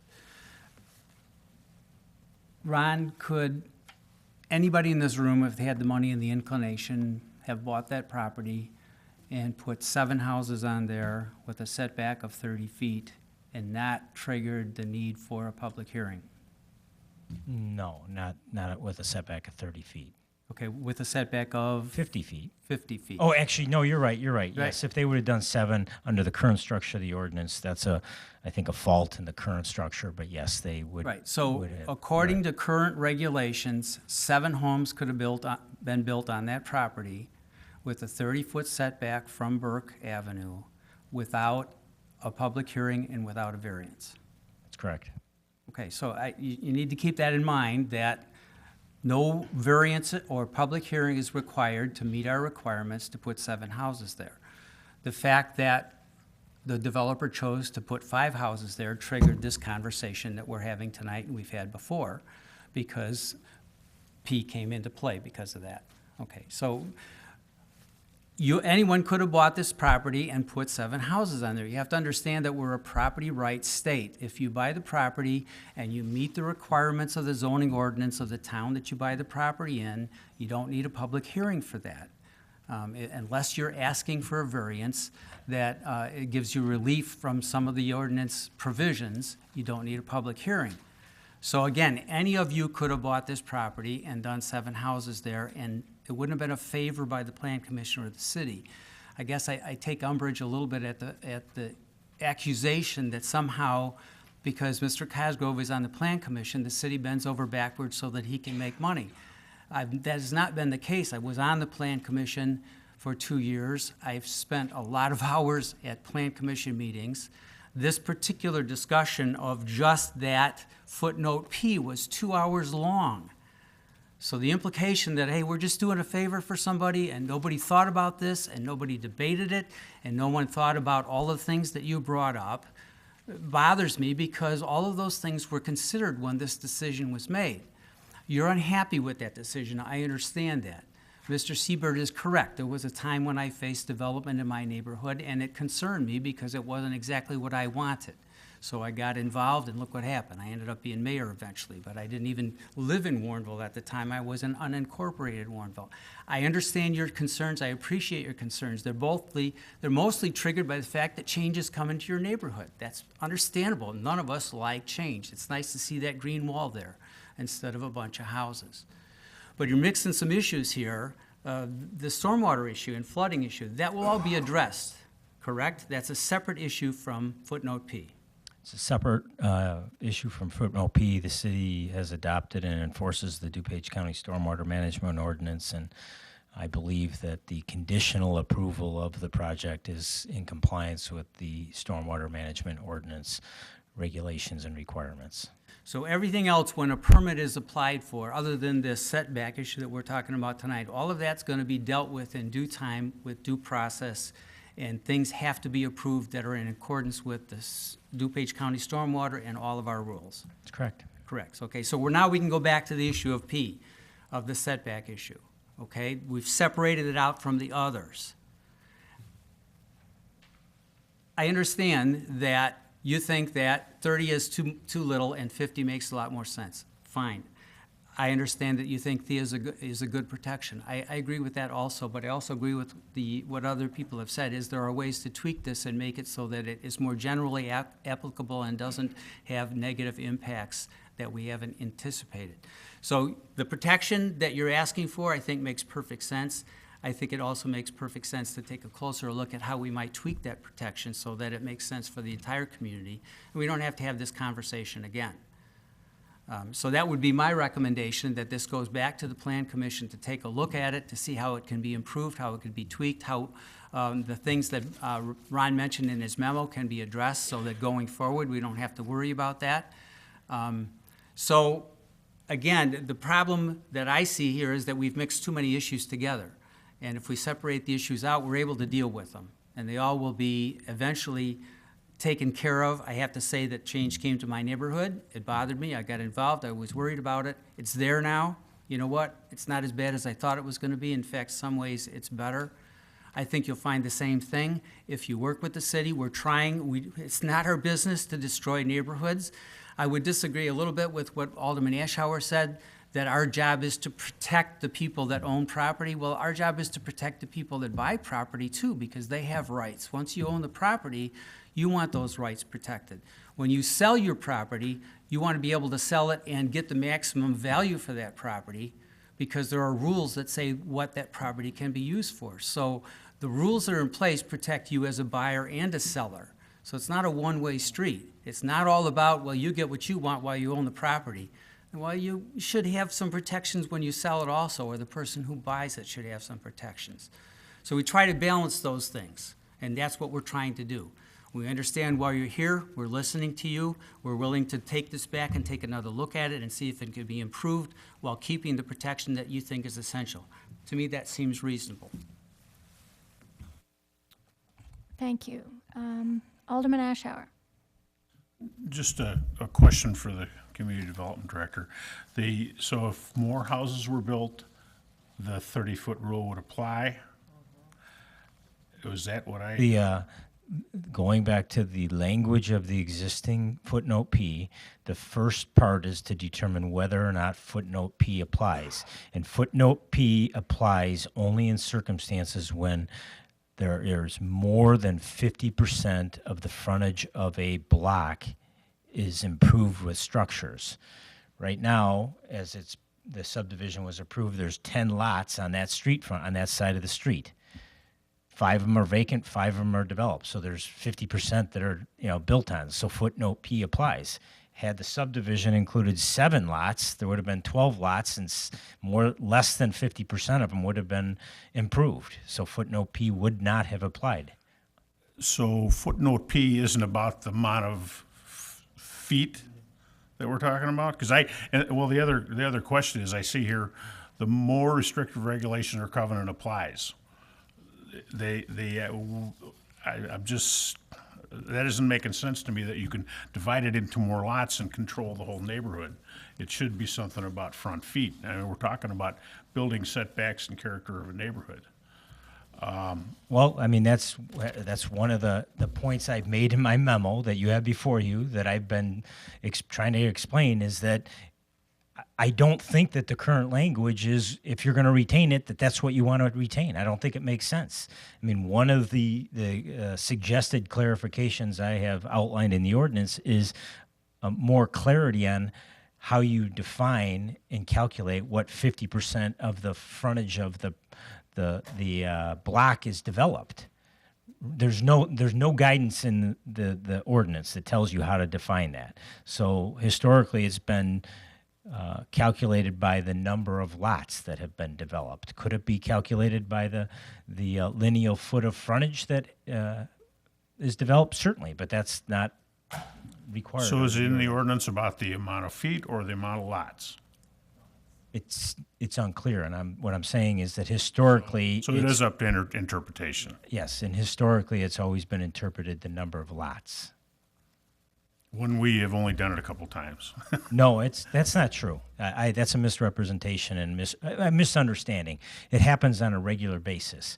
Anytime there's development on a street, a redevelopment or new lots created, that under footnote P, it's very possible that could change what the minimum required setback is. If people don't all build at the front property line or at the front building setback line, under footnote P, if there's a lot of development on the property, it's going to require a bigger front yard setback. The way it's structured today, a bigger front yard setback than the minimum. And I guess if somebody abstains from a vote in the planning commission, does that still constitute a unanimous vote? Because I was told that this was all unanimous vote, but I was also told that Mr. Cosgrove abstained. Yeah.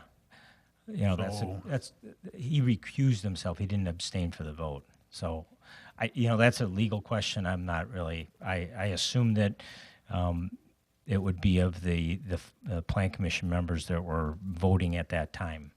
Well, and my question for that is when we were told that the unanimous vote causes it to go on the consent agenda, that doesn't mean that everybody voted for it. I think what the intent is, or I could certainly follow up with the attorney, but my perspective is it's the votes of the members of the plan commission that are seated and making a vote at that point in time. If there was an abstention, I would agree with you that wouldn't have been a unanimous vote. But of the folks, the plan commission members that were seated at the dais and voting at that time, every single one of them voted for it. Thank you. Alderman Wilson. Just one question then, if we do send this and maintain it to send it back for clarification, how does that affect the present project? At this point in time, it does not affect it. I mean, Still in hold? Well, it's not on hold. I mean, No. Mr. Cosgrove could come in tomorrow and apply for a building permit. The city staff, the community development department, has taken a position last summer that based on the interpretation of the existing ordinance, footnote P, the current configuration of the now subdivided property, that the minimum front yard setback of those lots would be 50 feet, and that would be something that would be addressed and reviewed as part of the building permit process for each one of those lots. Okay, which sets it at 50 feet though, not 30? 50 feet. Okay, so us sending this back would have no real effect on the present circumstance. It would go, the 50 feet would apply. Would continue to apply unless some adjustment to the ordinance was ultimately approved, and that, depending on the language of that revised ordinance, could be something different than what it today is, and I don't know how it would apply to the subdivision that exists there. All right, well, I'd like to make a motion.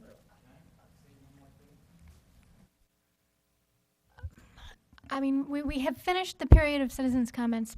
The council has started its deliberations, so that wouldn't normally be what we would do. I'm sorry, There was a lot of time given. I'm sorry. Alderman Davalos. Thank you. I'm just going back to what one of you said about fair and equitable. Somebody used those terms, and I've circled it here. And I think it has to be fair and equitable to the people living in this area and to the developer and to the city, all the wards that we represent up here. So that's what's going through my mind. So that's why I really need P to be redone, because I'm just sitting here looking at this 7 lots with 30-foot setbacks. That's where I just shaken my boots. I am so grateful to Tim Cosgrove that he didn't choose to do that. And I'm sure he's knowledgeable and could have easily done that. He's on the Plan Commission. But I think he cares about what this looks like too. So we have to figure out how this all works. I think there's parts of P we need, but we've just got to make some of these changes because it's too crazy the way it's written now, and I feel sorry for everybody who's got to enforce all this. So I'm going to be in favor of keeping P but changing it. Yes, Alderman Bevere. I think one of the residents has an important thing to say about P. I'd like to hear it before we vote. I mean, these people come in here to talk.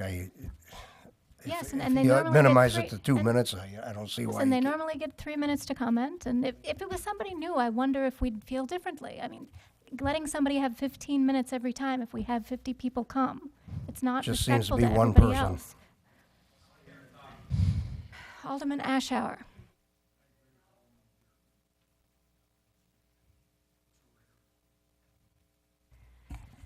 Mr. Rurka, if you could limit yourself to 3 minutes, thank you. And again, I'm not here to be argumentative. This is I've heard something that's truly not correct.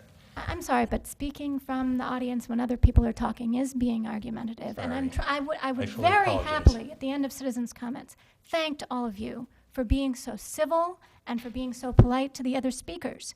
But that didn't happen.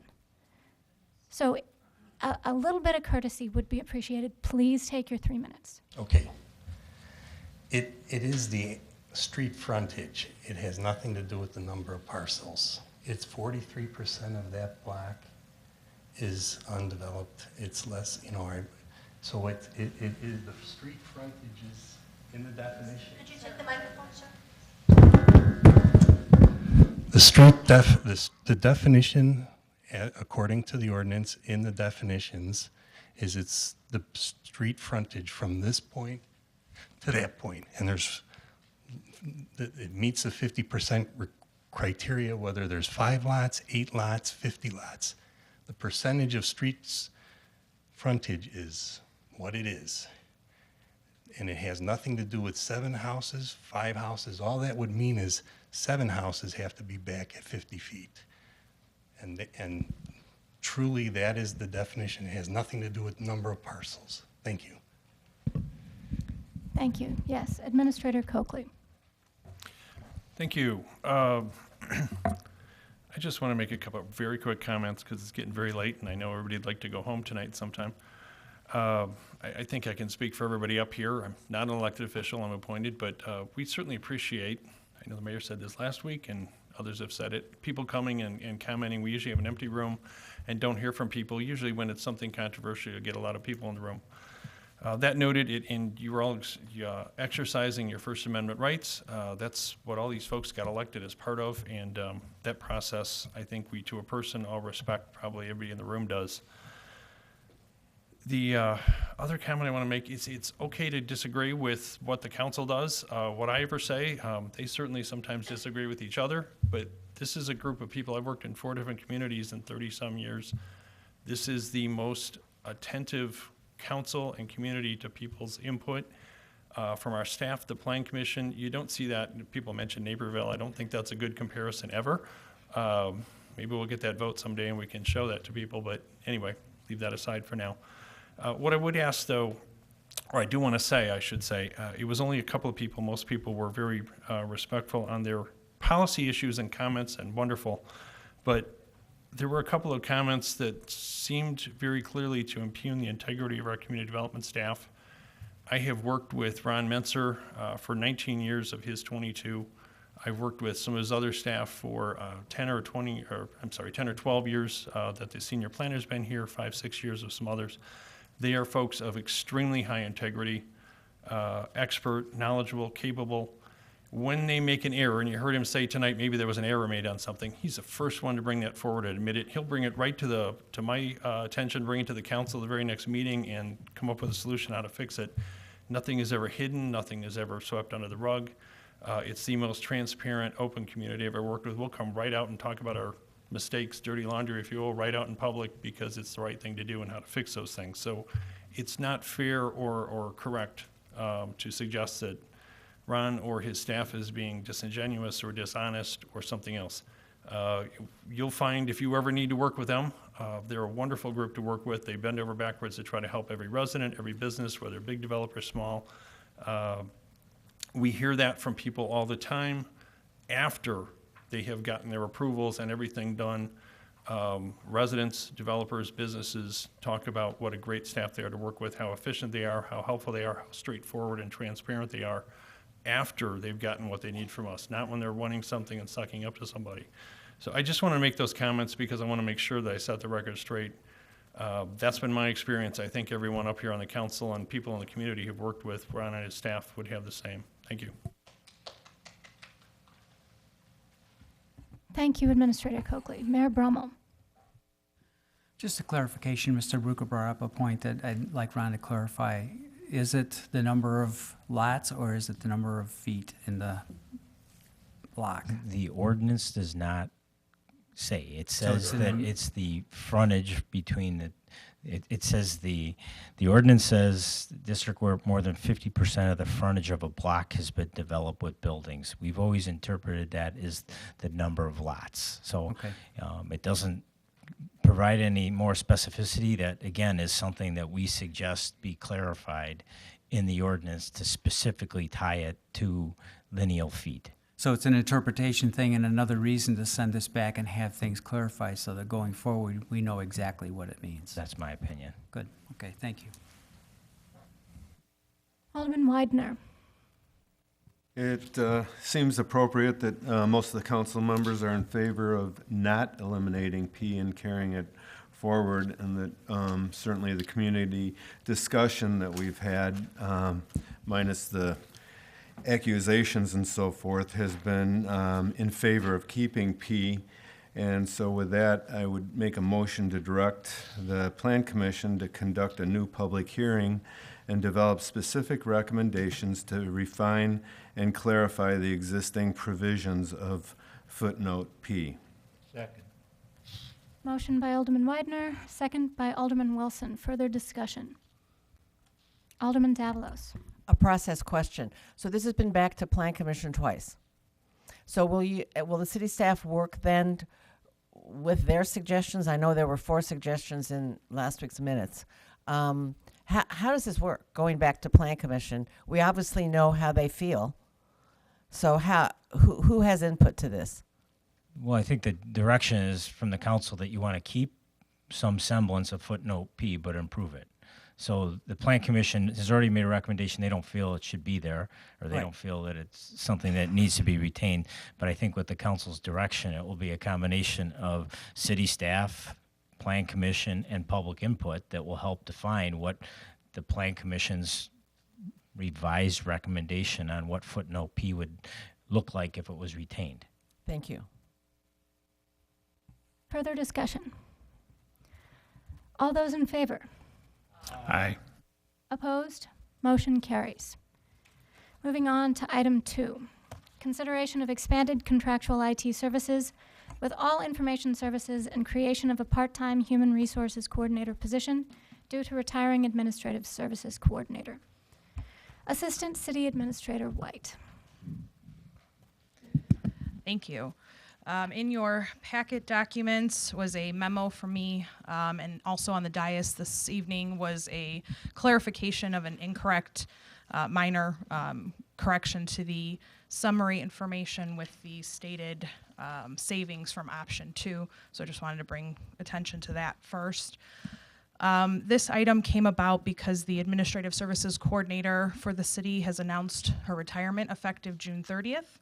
That position is unique in that it handles both IT and HR, two positions or two duties that are functions that are not commonly combined under one position because they are very specific in the expectations and skill sets and abilities that are required of those positions.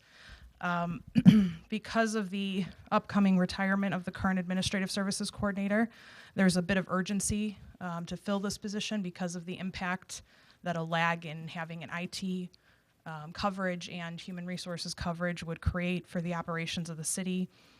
Staff in the memo presented two viable options to cover those tasks that would be left open with the retirement, and we are recommending option 2, which is to outsource the IT services to the city's current vendor completely, which is AIS, and also to hire a part-time HR coordinator to assume the functions of the HR portion of the administrative services position. That is mainly because IT is such a specialized field and highly in demand that the city staff feels that we would not be able to fill it accurately and effectively with one position and cover all of the things that we would need to do with IT, because that is expanding and has expanded over, I would say, the last decade. It's expanded drastically with the number of devices, software, and just handheld things, phones that we have to all carry, that every department has their own array of software. So staff felt that hiring an IT consultant to outsource all of the IT functions would be a better use of city resources and would be a more efficient use. And then obviously the filling of a part-time HR coordinator position would help cover the remaining functions of that administrative services coordinator position that would be vacant.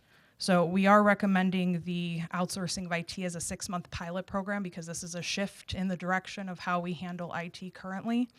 And we're hoping that it'll be successful, and we think that long-term that is the direction that the city needs to go with IT, but with all things, there's going to be a little bit of a learning curve. And so we wanted to start it as a 6-month pilot program, have the part-time HR position to fill the other duties, and then reevaluate and provide the council with a future recommendation at the end of 6 months with that evaluation completed.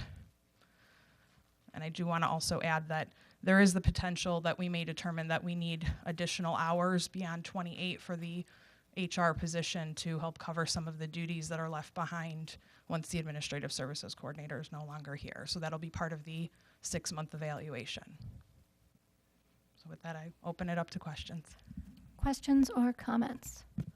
Yes, Alderman Weidner. Yeah, I can see the need to outsource the IT portion of the position, and certainly that makes a lot of sense. It's hard to carry someone who's experienced and to have someone on staff with that fast-moving field. But I don't see any position description or any kind of list of the duties for the part-time HR coordinator, and I don't have an understanding of how the HR portion of this proposal will work. Could you cover that a little bit and clarify? Absolutely.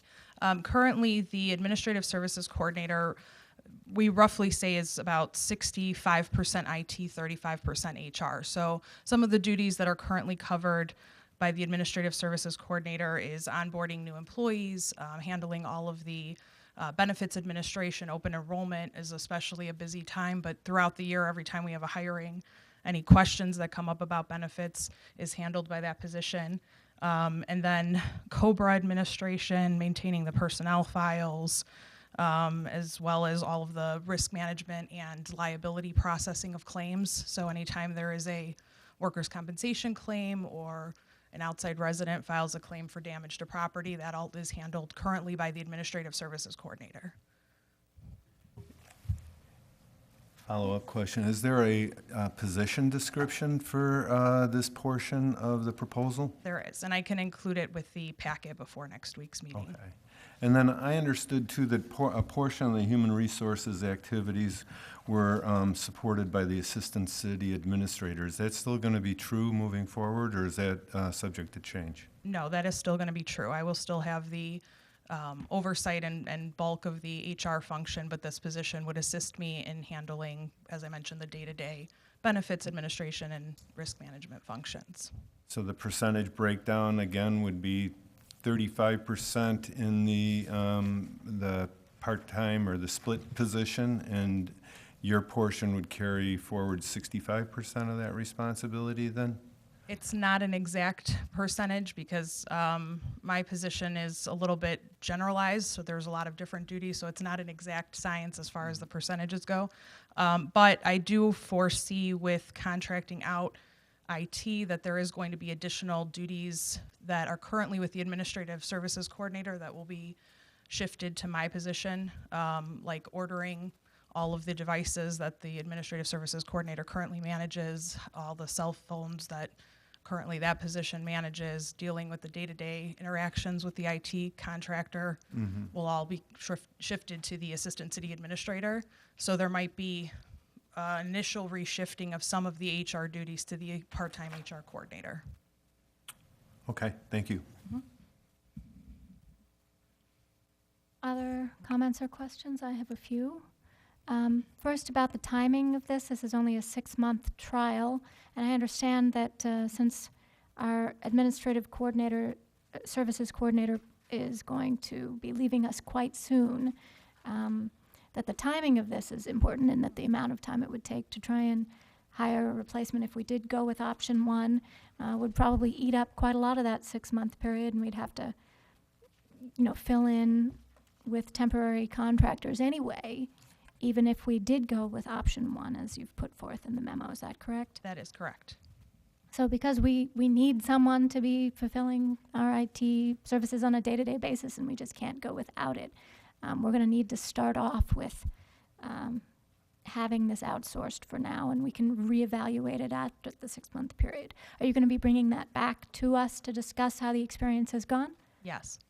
Okay. So my next question is, the next 6 months are going to be rather important from the perspective of the ERP. So how is that going to work as we have this transition? Do you have any thoughts? Yes, so the ERP is going to take quite a bit of time. At this point, we are getting into demonstrations, and so we aren't exactly clear as to the implementation schedule and what the impact on all of the different staff members around the city are going to be, and what those time elements are going to be as far as the months of this year versus next year that will be taken up with the ERP. But generally speaking, what will happen with the IT being outsourced, effectively they will act as an extension of staff for the IT services part. So they will have some input and assistance with the IT portion of the ERP. The HR part-time HR coordinator would also then facilitate helping me with some of the day-to-day process setup that will go along with the ERP, and working through some of the policies that will need to be set up. So that position will also have some input, as well as obviously my time throughout that process. Yeah, I mean, obviously. So this is really going to fall on you a lot. I'm sorry about that. My third thought is we are going to be creating a whole new position here. I mean, it's a one-for-one switch in terms of not really adding staff, but since it's only 35% of what she was doing and we're replacing it with a part-time person, it's worth considering what it means to be adding new staff. So, I always find it amazing, and this has come up several times, at the many hats that our staff wears, and how when they go, we need more than one of them to replace them. And so I just really want to take this opportunity to thank Joyce for her hard work and her many skills, and understand how difficult it would be to replace her. So we really can't do it. I hope she knows that. And I hope that the rest of our really invaluable staff, I mean, this has happened time and again when Mike Smith left, for example, and so many other people I could mention. You take away one person who's managed to do so many different things and use their skill sets in such creative ways to let our lean, very efficient staff accomplish so much, and I'm really proud of them, and I'm proud of what they do. And that needs to be said more, especially, when the staff don't always get as much appreciation as they should or they could deserve. Thank you. Thank you. I would entertain a motion. Alderman Davalos, go ahead. One fast question on this IMRF. The part-time positions are IMRF eligible, but even at 28 hours, we don't do health benefits? That's correct. The IMRF kicks in at 1,000 hours, and health insurance benefits currently require a 30-hour minimum per week to be eligible for health insurance. Okay, thanks.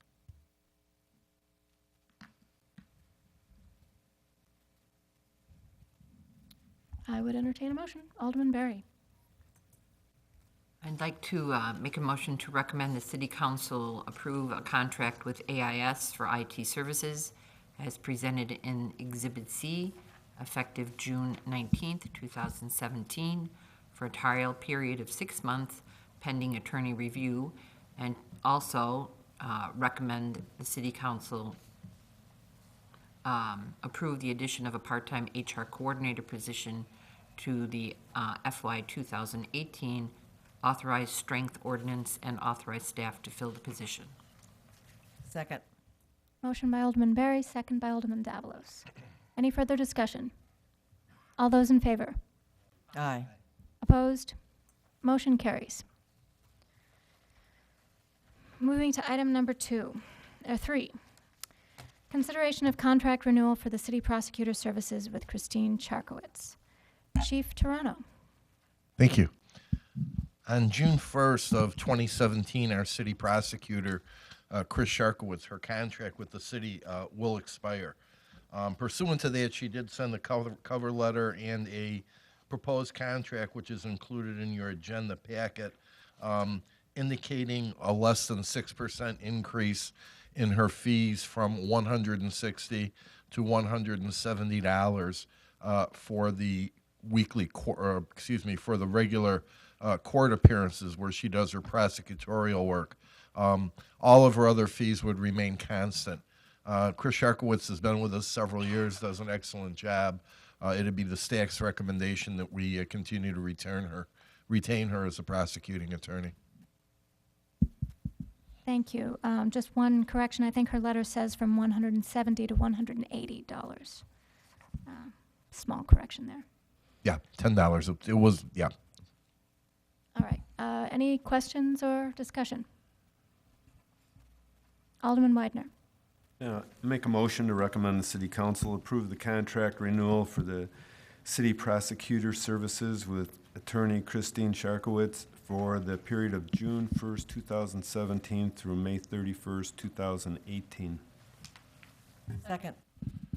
Second by Alderman Berry. Any further discussion? All those in favor? Opposed? Motion carries. Moving to item number 6, consideration of ordinance to update interfund loans to TIF number 3. Finance Director Dahlstrand. Thank you, Madam Chairman. Before you is an ordinance drafted by City TIF Attorney Tom Baer. The recommendation here is to combine previous loans authorized to help fund TIF number 3 into one consolidated loan. In your backup is a draft of that ordinance. The proposed amount of that ordinance is not to exceed $2.4 million, and that would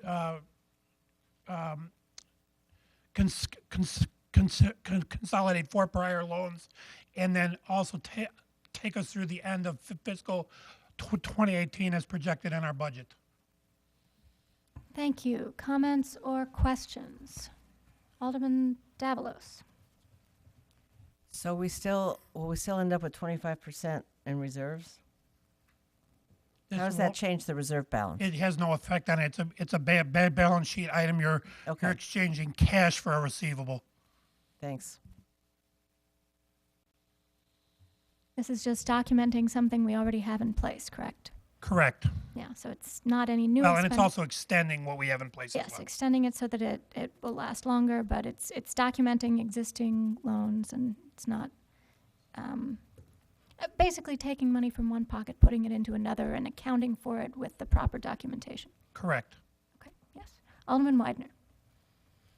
Move to accept Finance Director Dahlstrand and City TIF Attorney Tom Bayer's recommendation and recommend the City Council approve an ordinance authorizing an interfund loan from the general fund to the TIF number 3 fund. Second. We have a motion and a second. Further discussion? All those in favor? Aye. Opposed? Motion carries. Item number 7, consideration of ordinance to establish interfund loan to TIF number 4. Thank you, Madam Chairman. With the establishment of TIF number 4 during late 2016, at this point, we do need to establish an interfund loan to help support TIF number 4. TIF Attorney Bear has drafted this ordinance as well. It's in an amount not to exceed $1.9 million. Again, that will take us up through the end of the projected amount for fiscal 2018. Thank you. Questions? Alderman Weidner. I move to accept Finance Director Dahlstrand and City TIF Attorney Tom Bayer's recommendation and recommend the City Council approve an ordinance authorizing an interfund loan from the general fund to the TIF number 4 fund. Second. Second by Alderman Wilson. All those in favor? Aye. Aye. Opposed? Motion carries. Item number 8, the Financial Practices and Policies Fiscal Year 2018 Update. Director Dahlstrand. Thank you, Madam Chairman. From time to time, we update our financial practices and policies document. It's time to do that again now following the passage of the 2018 budget.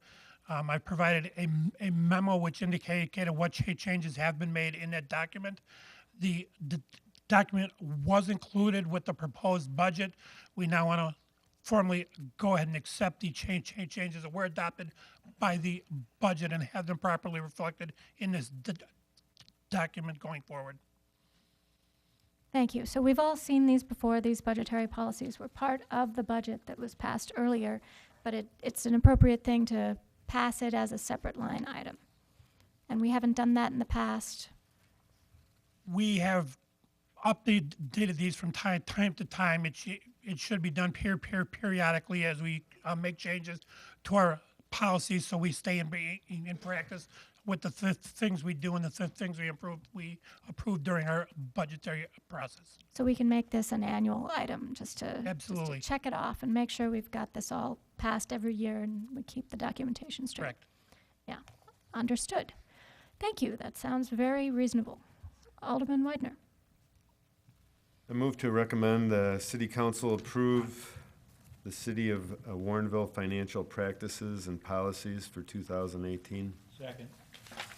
We have a motion and a second. All those in favor? Aye. Aye. Opposed? Motion carries. Item number 9, consideration of a change to the city code for vending machine licensing fees. Finance Director Dahlstrand. Thank you, Madam Chairman. At an earlier City Council meeting this year, a vendor raised an issue and concern with the fees we charge for vending. We did go out and do a survey of surrounding communities to compare what we do for vending machine licensing compared to what they do. In your backup in the summary, we provided a table which shows the results of that. The majority of the communities do not license vending machines.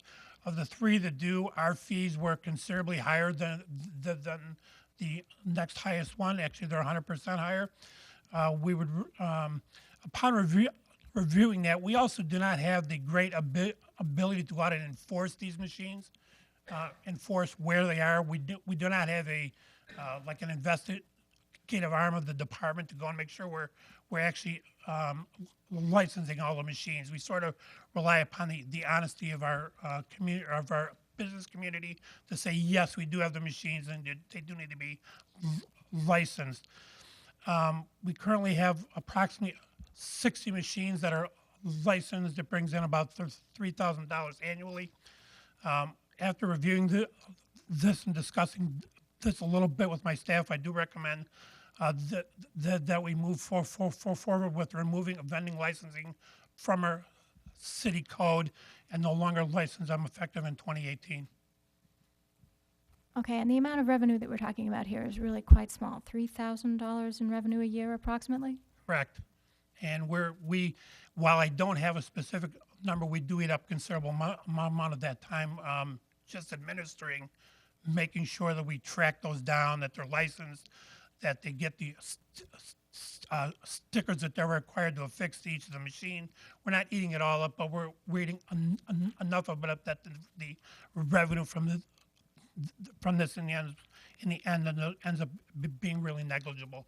Right, and the licensing fee, I'm sure, wasn't established in order to create revenue. I'm sure it was established in order to, manage and regulate the licensing of the Correct, vending and- machines. But if no other surrounding communities to speak of are doing that, and they don't feel it's necessary, and if we're spending a lot of staff time doing it, I mean, what is it exactly that we're regulating about them? Making sure that they're not selling, I don't know, X-rated products or something? But if we don't have any investigation going on and they just come in and pay a fee, it's not clear we would even know if they were. Yeah, and I've never really been comfortable with the fact that we actually get them all. To think that there's only 60 machines in a town our size is a little naive, I think. I'm sure there's more that we don't know about and have no way to find. Right, so then it's a penalty on the people who are being honest, and that's Correct. not something we want. Correct. Yeah. Well, I know that the gentleman who came in and spoke about it talked about how he felt it was like a per key slot fee or something, and that the administration of it was done differently than in other towns.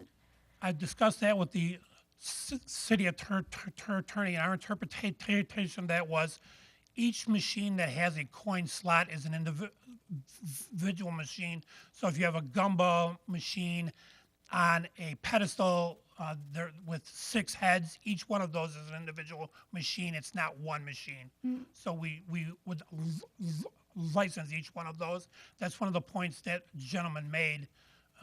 Because he does have vending machines that have multiple heads on a single stand. Okay. Comments or questions? Mayor?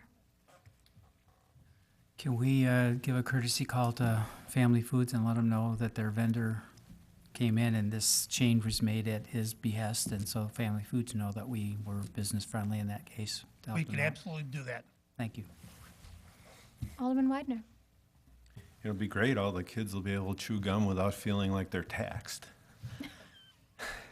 And then who knows? The Warrenville used to be famous for a vending machine that carried bait products in it. So maybe we'll see the bait vending machine move back into town as a result of relaxing this. With that, I make a motion to recommend the city council direct staff to work with the city attorney to remove Title III, Chapter 3 of the Warrenville City Code effective January 1st, 2018, with the intent of eliminating the practice of licensing vending machine licenses. Motion by Alderman Widener, second by Alderman Berry. All those in favor? Aye. Opposed? Motion carries. Thank you so much. We've only one more item on the agenda, which is under miscellaneous. We have a commendation here. A letter from the Village of Hinsdale thanking Sergeant Ken Dawson and Detective Mike Pasiak for assisting their department. And we just want to make sure that people know our excellent police force is being appreciated by other communities when they're able to assist them. So I have the only need for one more motion. Motion. Comment by Chairman Davis.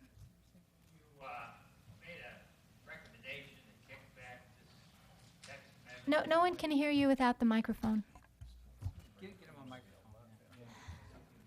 We'll bring it to you.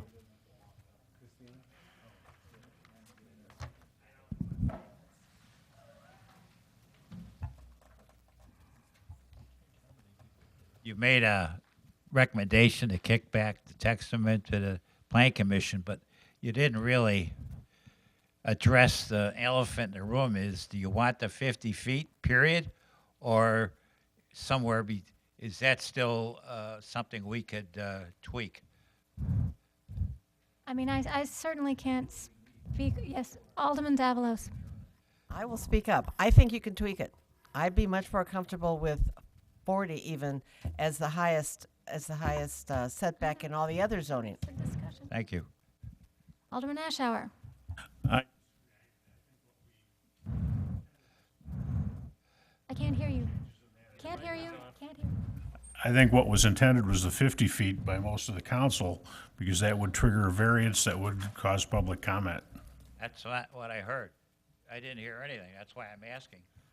How about at 50 feet? Raise your hand.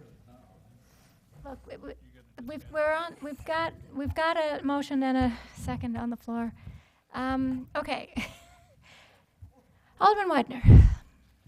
I just think that sometimes the setback is in relation to the backyard. I think, the people that are going to be moving into these new places may want to have a large backyard, and that's kind of I guess, back to the Plan Commission, you're calling, assuming what the, backyard should be, because I think people would much rather have an extensive backyard than they would an extensive front yard. All right, can we vote on the motion to adjourn? If we're not going to adjourn, we need to vote no and then be in active session, if that's all right. So can I have a vote on the motion to adjourn? Aye. Okay, so that's 3. Vote to not adjourn. Opposed? No.